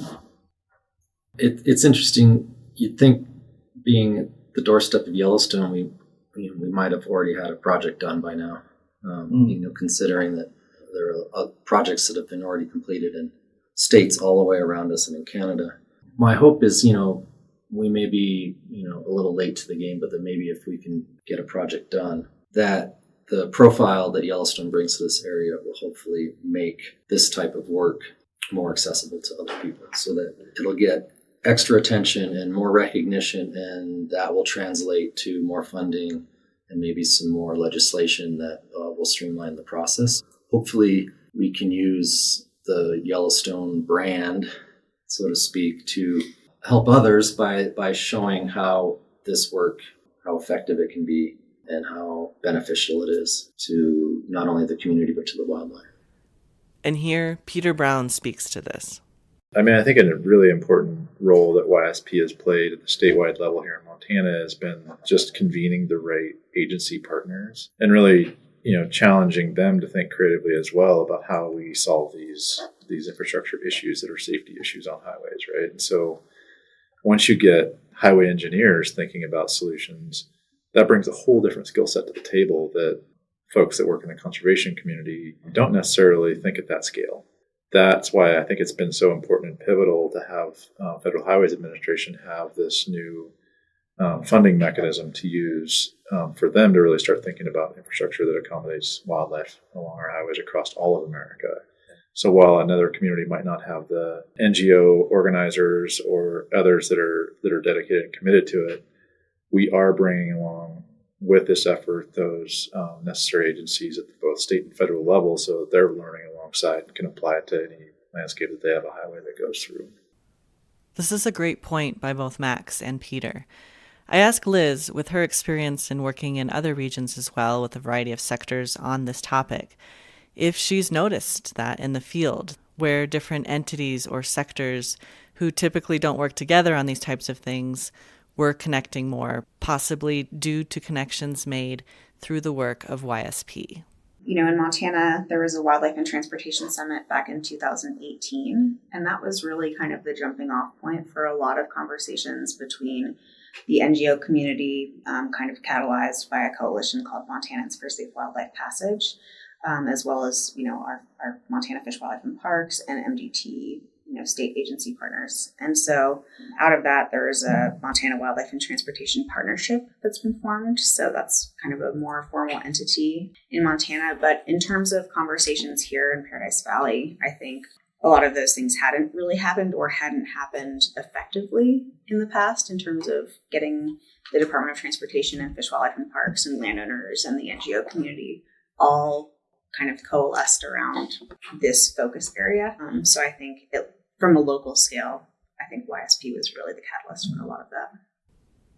I asked the group, as we know our human communities will continue to grow, if they think there are elements of YSP's approach that can be carried over to other areas of planning how our communities grow within our environments.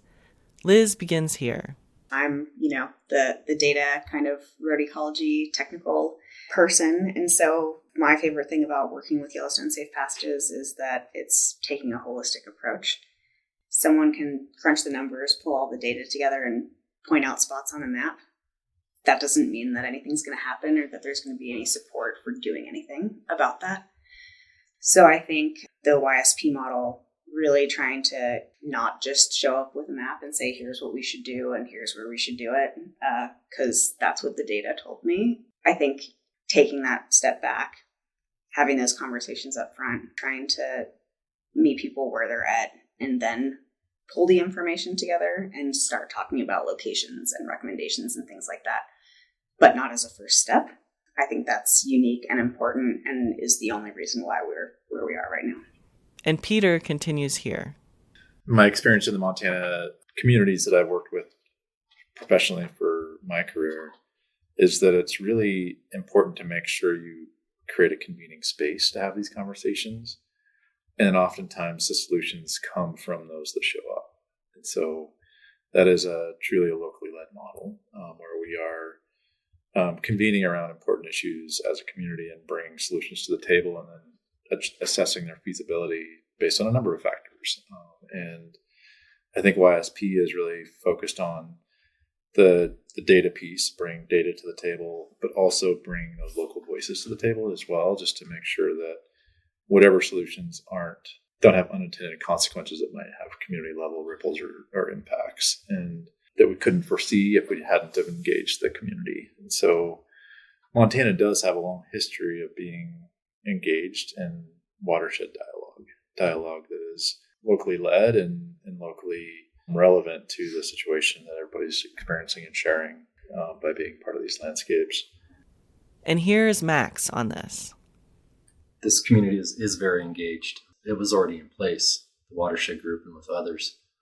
But I think one of the things that I get the most excited about when I talk to people about this project and this work, many of whom have never heard of it before, the excitement that they respond with because they've seen the issue, they've hit an animal, they know someone has they see the roadkill. So when they start hearing that there's actually a way to address that and potentially reduce it, every single person that I've talked to gets really excited and they're really happy to hear that this work is being done.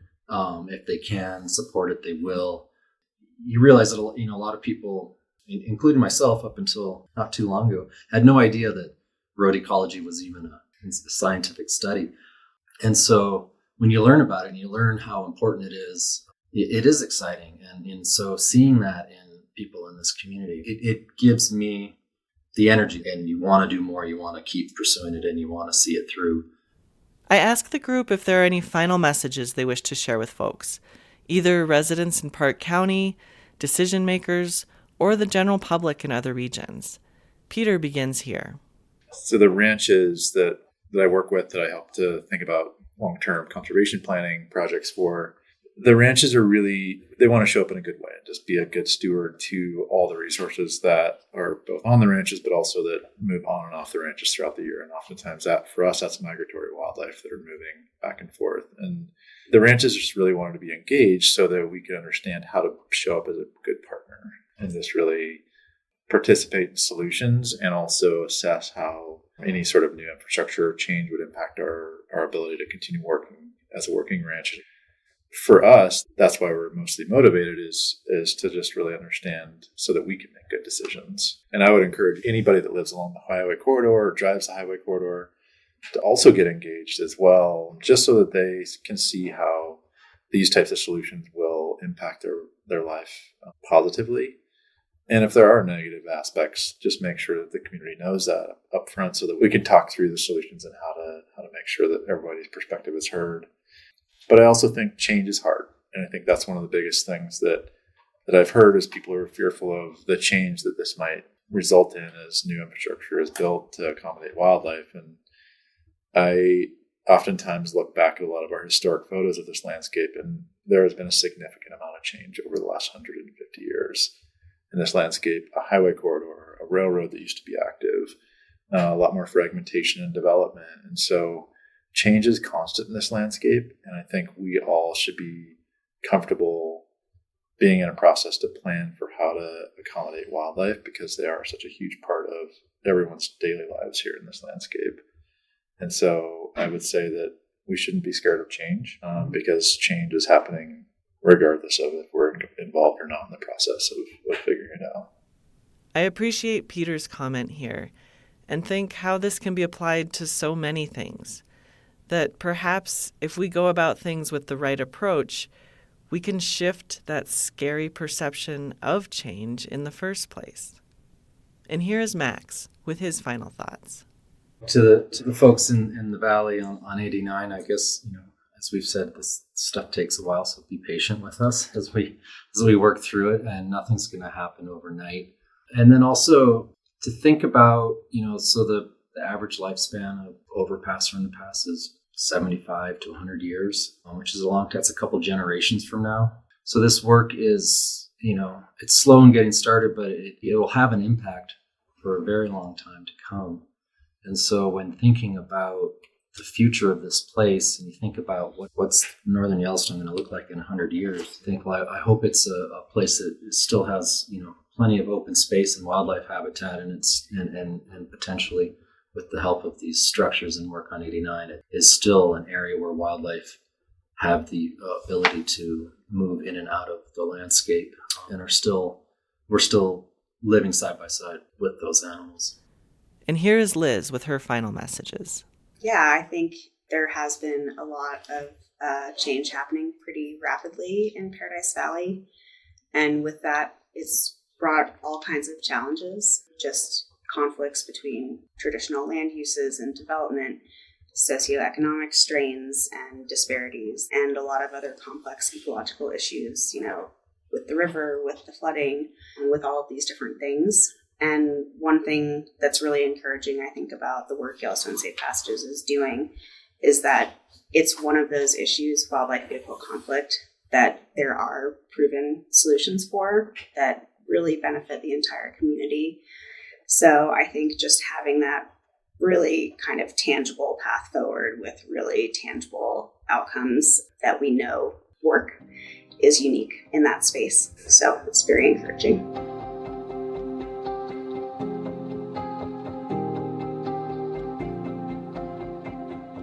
Thank you to Liz, Max, and Peter for sharing with us.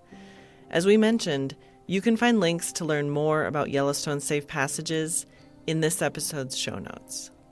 And now we go back out to a bird's eye view to look at a very important component of this work. To paraphrase something that YSP's facilitator Daniel Anderson shared with me, the human dynamics and relationships are essential for this type of work, but it's the policy that really decides whether or not the work moves forward. For this, we spoke with Erin Cito, U.S. Policy Director for Wildlands Network.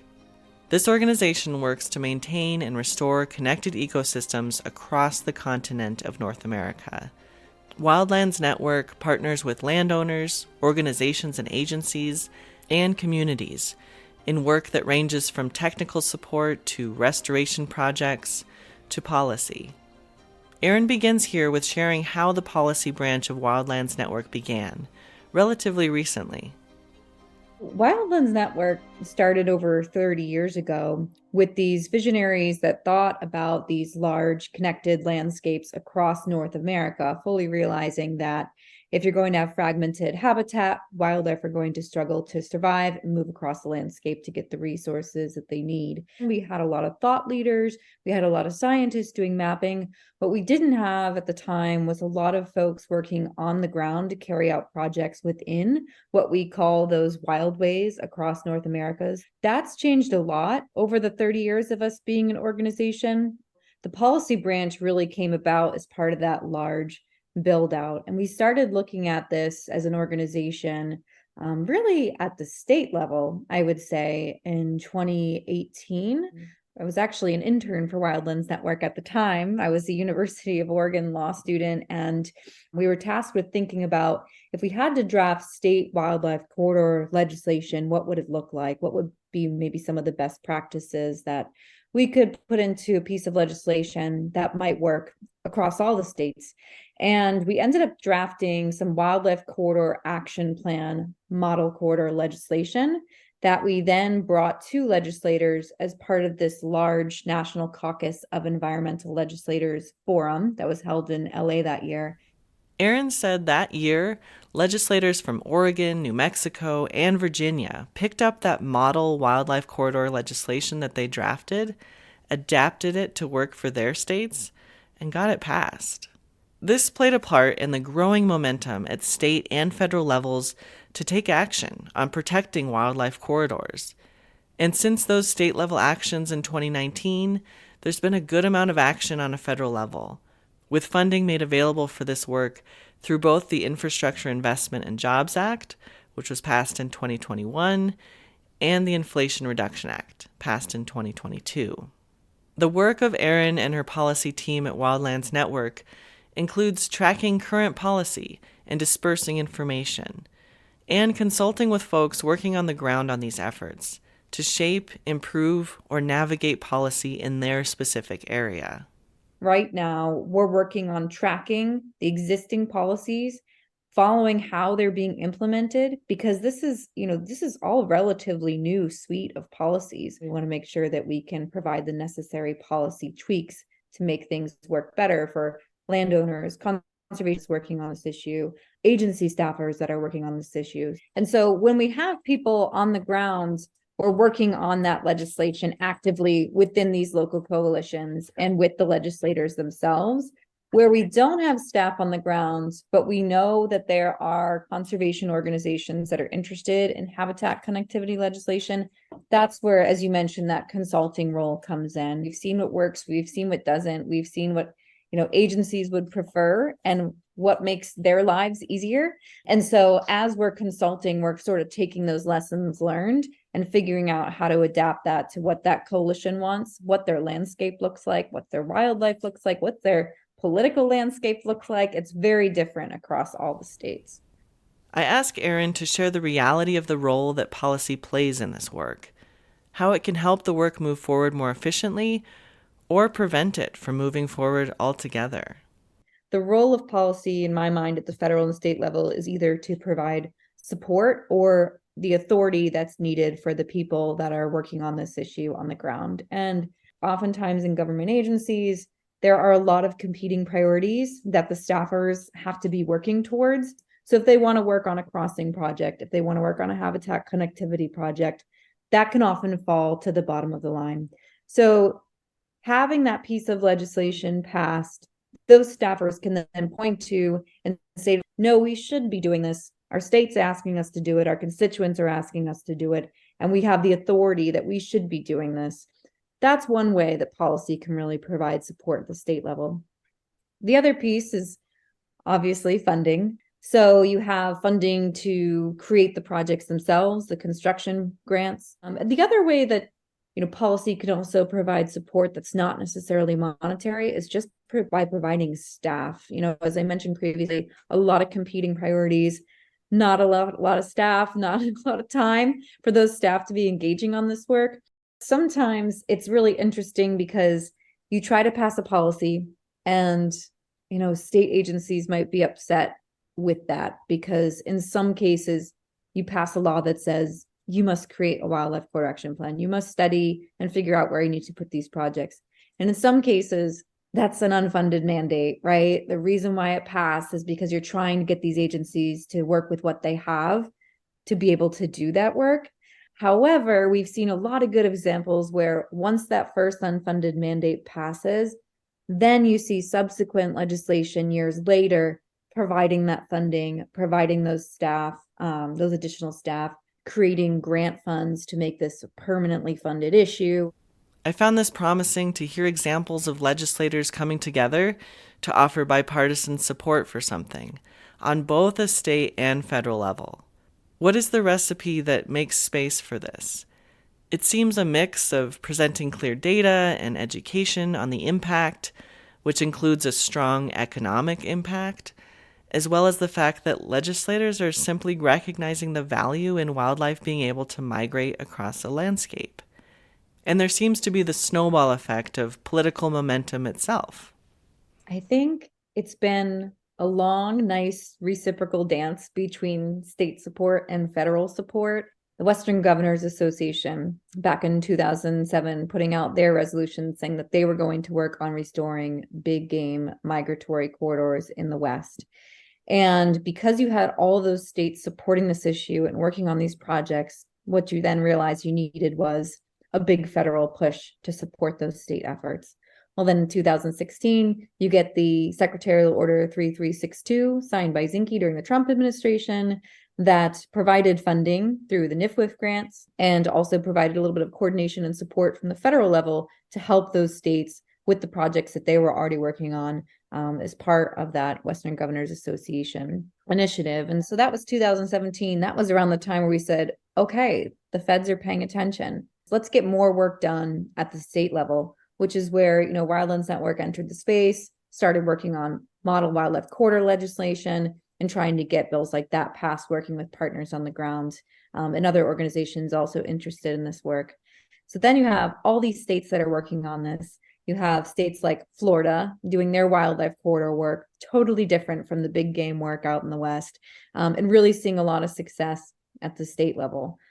Then you have the Infrastructure Investment and Jobs Act. So again, pivoting from state to federal again, the federal government says, okay, you have Florida, you have California, states that would normally never get along, simultaneously, working on these issues. We can pursue legislation and funding to support this because we know it has bipartisan support across the US. So it really has been this nice dance between states wanting to do this, the federal government supporting it, states taking that support and then stretching it further and figuring out how to make it work for more species, not just big game. Erin mentions how as this policy work expands, it gets fine-tuned in different states to take into account different species, types of crossings, and going beyond roads to include the other elements that ensure healthy wildlife corridors, such as incentives for private landowners to maintain accessible corridors on their land. As part of the Infrastructure Investment and Jobs Act, the Wildlife Crossings Pilot Program was created. This is a federal grant program that set aside $350 million to be spent over 5 years on wildlife vehicle conflict mitigation efforts, both for direct construction as well as research and development. Erin says after the Infrastructure Investment and Jobs Act passing, there's been a huge uptick in states passing bills to provide the matching dollars which are required to receive the federal grant funding. Erin speaks to what this program looks like in practice. One of the great things that I like about the way they set up the Wildlife Crossing Pilot Program is you have a lot of different eligible applicants, which includes the state DOTs, Departments of Transportation. You have federal agencies that can apply. You have tribal nations that can apply. But you also have local municipalities and regional transportation organizations that can apply. If a state is still stuck doing its big statewide connectivity studies and modeling, if a locality already knows where the issue is, just because they've seen these wildlife hotspots on the roadways, they know where wildlife are moving, they can apply to these grants themselves. They don't have to wait to have a state study be completed to understand what the statewide priorities are, which is really nice. The problems that we're seeing, I would say, is just the demand for the funding far out exceeds what's available. A lot of funding was dedicated to this issue. Unfortunately, there was no additional funding given to staff, again, that unfunded mandate, to be able to get those dollars out the door. It took 2 years for us to get that first notice of funding opportunity out. A note here, the program was announced in April of 2022, and the applications closed in August of 2023. We've already heard from Federal Highways that there were only, 60 applications across the whole US. 70% of the states put applications in, and there was over $550 million requested just this 1 year alone for a $350 million program that's supposed to be stretched over 5 years. So that's going to be a problem. There's definitely more funding that's needed. And then the really other great thing about this program is it provides funds for the construction of these crossings, but it also provides funds for non-construction projects, so studies to understand where these crossings should go. It's a very exciting time that all this money is available because this is a first. This is the first dedicated discretionary grant fund for wildlife crossings, but it's woefully underfunded. We're hoping that the next transportation bill, they'll provide more funding to it, but also make it permanent. In December of 2023, it was announced that $110 million in grant funding was awarded for projects in 17 states. This includes funding for 2 projects in Montana. One award to conduct a feasibility study for mitigation on 60 miles of Interstate 90 between Missoula and Garrison, and the other to the Confederated Salish and Kootenai tribes for projects on U.S. Highway 93 on the Flathead Reservation. I asked Erin about the importance in engaging with local communities in this work, not only to inform and conduct outreach, but to gain input and to advance policy. I work to educate lawmakers, every day. But then when you're thinking about just community levels, people that are going to work every day, they're not necessarily thinking about wildlife unless it runs in front of them on the road because they just have a million other things that they're thinking about. I find that those conversations are so important because there's just basic things that an average person would think, like, okay, you're going to put this wildlife crossing up. Are wildlife actually going to use it? I mean, aren't they just going to cross the road like 20 feet in front of it and get hit by a car anyway? And, it's great that you're having those conversations because you can say, totally understand that thought. When I first heard about this, I thought that too. But when you learn about it and you learn about the directional fencing that these state DOTs put up to essentially funnel the animals to these crossings, that does not become a problem when you reduce vehicle collisions by sometimes over 90%. You have those conversations with people that don't necessarily understand or engage in this in their day-to-day lives. And they're like, yeah, that makes sense. Yeah, let's do that. For policymakers to see, not just your average big name conservation organizations in the room, those people joined by hunters and anglers, joined by kids in the community that care about wildlife, other folks that want to make sure that their neighbors are safe on the road. I think it is a collective community effort that makes some of this legislation pass so much faster. Erin also mentions the value in engaging local communities through citizen science. She uses a recent example in Maine, where most of the state's roadway stream crossings were assessed for whether or not wildlife were able to move through the culverts. And that was done completely through voluntary community efforts, where community members get trained in how to assess these situations. Then they're able to go out and hike the landscape, creating that connection to their place, and they get excited to participate in the science. I asked Erin about a Senate hearing that she was present for that took place in November of 2023 on wildlife movement and migration corridors. I asked her about what she witnessed in that hearing. Was there bipartisan support and effective dialogue? And what were some of the areas of disagreement amongst Senate members? She said she was pleased to walk into the room that day and see senators from across the country, from both political parties, proudly presenting imagery of species from their districts that require accessible migration corridors, and an excitement from folks to speak about the value in the work. There were more Republicans there than there were Democrats that day. You had Senator Ricketts, Senator Boozman, and it was very exciting to hear from them, their perspective of migratory bird flyways. Like, people understand the need for animals to be able to migrate, which was really exciting to hear that bipartisan support across the board. There's concerns generally about not coming down too heavy-handed, instead of having this big federal top-down piece of legislation that could potentially come down, doing more of the federal support that we've seen in the recent years that provides that support for bottom-up projects. I know that the Wyoming folks that were there were really interested in seeing, support and understanding of what the private landowners need to make sure that they're doing voluntary incentive work to help wildlife move across their lands. One thing that was, I would say, consistent across the board, and I didn't even think we were going to get in this conversation, but everybody talked about the need to do more funding for that pilot program. Erin also mentions that for areas where the Wildlands Network does not have folks working directly on the ground, they want to hear from folks involved in this work on a local or state level, on what is working and what isn't. And she wants that to be a reciprocal relationship. So she'll send out notices to folks on the ground about funding opportunities or policy changes. So for folks involved in this work, you can find a link to the Wildlands Network in this episode's show notes and reach out to Erin Cito and the policy team there. And some notes on specific policy we thought you may be interested in. For Montana, in the 2023 legislative session, House Bill 887 was introduced by Representative Katie Zolnikov, a Republican from Billings, and Representative Scott Kearns, also a Republican but from Great Falls.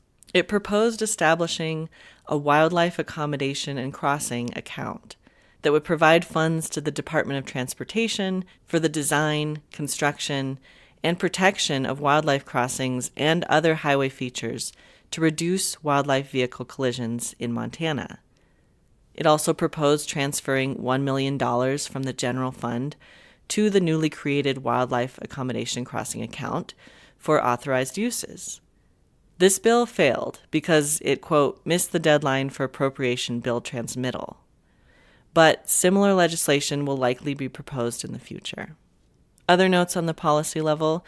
Nationally, as Erin mentions, there's a lot of policy supporting this work that is moving forward in states like Florida, Wyoming, New Hampshire, and many other states in between. On the topic of international policy, the Wildlands Network program in Mexico has been working for nearly 10 years on advocacy and growing awareness around wildlife crossings and corridors there. In November of 2023, Mexico passed legislation that mandates all new road construction and modernization of existing infrastructure to incorporate wildlife crossings into their design. To close this episode, we hear from Marcel Hauser again. Given Marcel's bird's-eye international view of this work, I ask him if there are aspects of the Yellowstone Safe Passages work, either in their approach as a coalition or in the ecological or social context of that specific place, and how the group is responding to it, that could be pulled as a model for this type of work in other regions. I think there are several types of parameters that you could say are coming together in this paradise value and the transportation system.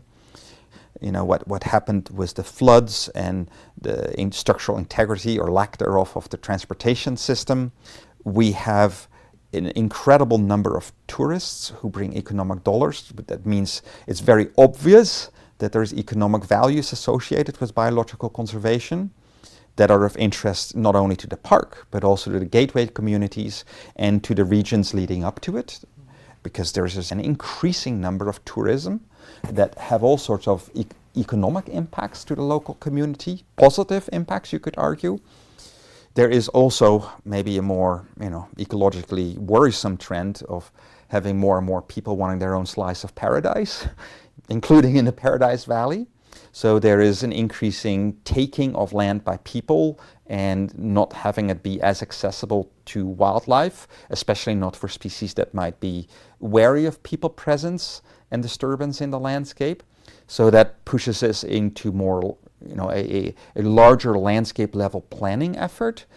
And then the final type of parameter to look at is we have threatened and endangered species. Grizzly bear is one of those species, and we happen to know a lot about them because many of them wear GPS collars and we know where they live, we know how they move through the landscape, we also know where they might disperse to areas further to the north and to the west, for example, out of this greater Yellowstone region.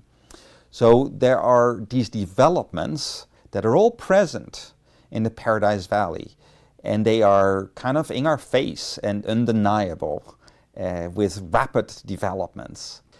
I'm not saying that it is only in the Paradise Valley, and in that context it can become more of an example of different ways of thinking and acting that become a model for other areas where maybe the same trends are happening, just not at the same rate, not at the same level. Yet, it can help us see what is happening in other areas too and anticipate those developments. And rather than be reactive, maybe be more preemptive, anticipatory, and be more effective that way. We don't have to have our problems develop to very severe levels before we can justify taking action.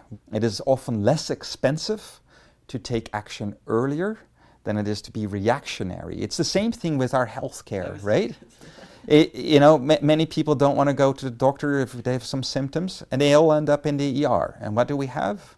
High cost and not very good outcomes, because at that point, our health is much deteriorated. It's the same with these ecological processes or social processes.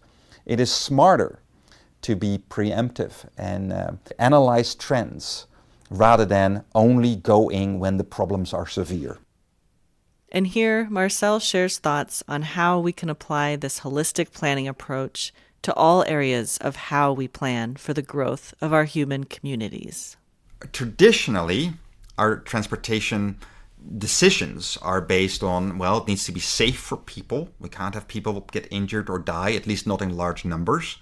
We must be efficient with our transportation system. Traffic must flow. We can't just sit in traffic jams. It's an economic cost, it's an ecological cost with all the pollution also.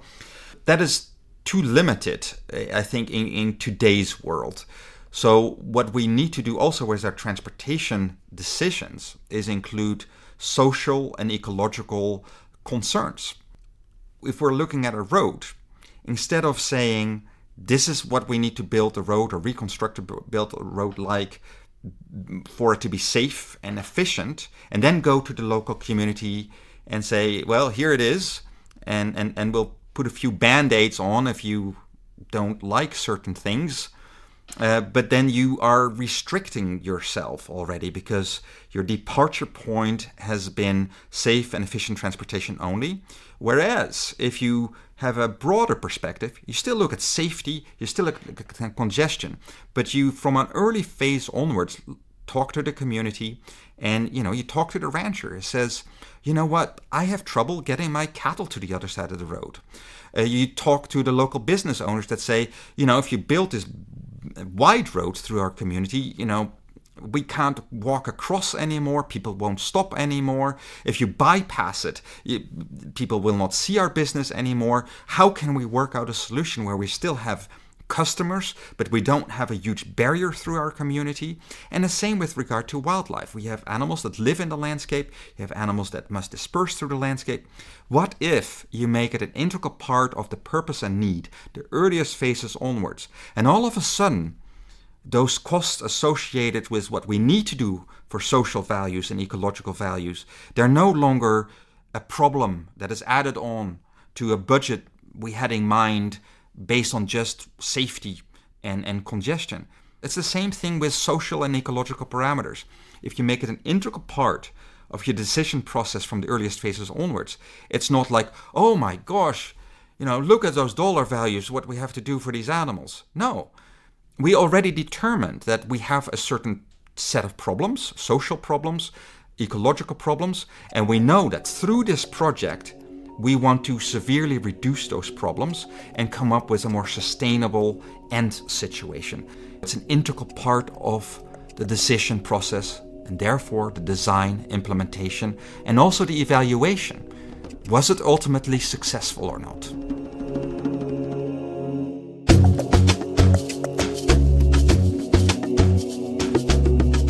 Thank you so much to all of our guests today.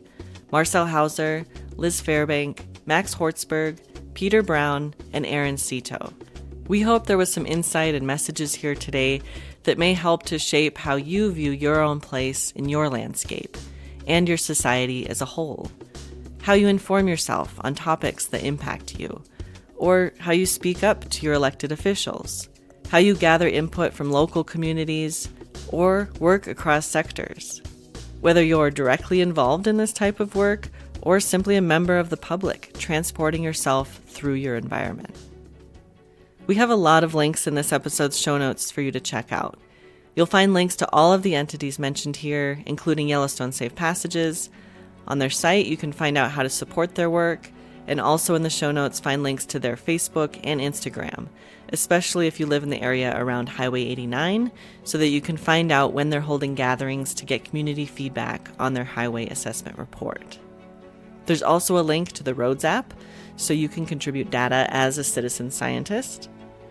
As we mentioned, there are many layers of information to learn around this topic, and there are a lot of resources out there to learn more about the science of road ecology, especially with the recent release of Ben Goldfarb's book, Crossings: How Road Ecology is Shaping the Future of Our Planet. You can find a link in the show notes to the book and to one of the many podcast interviews that exist out there now with Ben Goldfarb. Special thanks to Daniel Anderson of the Common Ground Project for his coordination support and feedback for this episode. A huge thank you to Shawnee Seckham for research and writing support, and a special thank you to the often unsung heroes, those folks who are out there in unglamorous and risky positions to clear animals from the roadways and conduct the surveys that inform proper mitigation so that these conflicts that are horrible for both people and wildlife can be lessened. We want to acknowledge that this episode references all lands across this continent, of which thousands of unique indigenous tribes interacted with and stewarded and ensured that their needs were met in a way that worked in balance with the needs of all other life. And this interaction and stewardship continues across the continent today. This episode is part of the Life in the Land project. You can find all of the films and podcasts that are part of this project at lifeintheland.org. Reach out if you'd like to incorporate a film episode into an upcoming meeting, gathering, or in the classroom for free, and if you would like support in facilitating a discussion after the film. This second season of Life in the Land is generously supported by the Greater Montana Foundation, which benefits the people of Montana by encouraging communication with an emphasis on electronic media, on issues, trends, and values of importance to present and future generations of Montana. This season of Life in the Land is also supported by the Crocus Foundation, Bioregions International, the Nature Conservancy of Montana, Montana Watershed Coordination Council, Montana Forest Collaboration Network, Foundation for Community Vitality, Courtney Scott, and Kestrel Ariel, with additional support from Blackfoot Communications, Heart of the Rockies Initiative, Northern Great Plains Joint Venture, Sarah Rubik, Rodney Fry, Beth Madden, Gary Whitted, Fernanda Robert, and Bill Long and Billy Miller. Thank you all so much for listening. We appreciate it if you're able to share this episode with others and subscribe to the Stories for Action podcast. Find out more about all of our work, including films and storytelling workshops, at storiesforaction.org, and check us out on Instagram and Facebook at Stories for Action. Thank you so much for being a part of our community, where our mission is to spark positive change for people and place through the power of storytelling.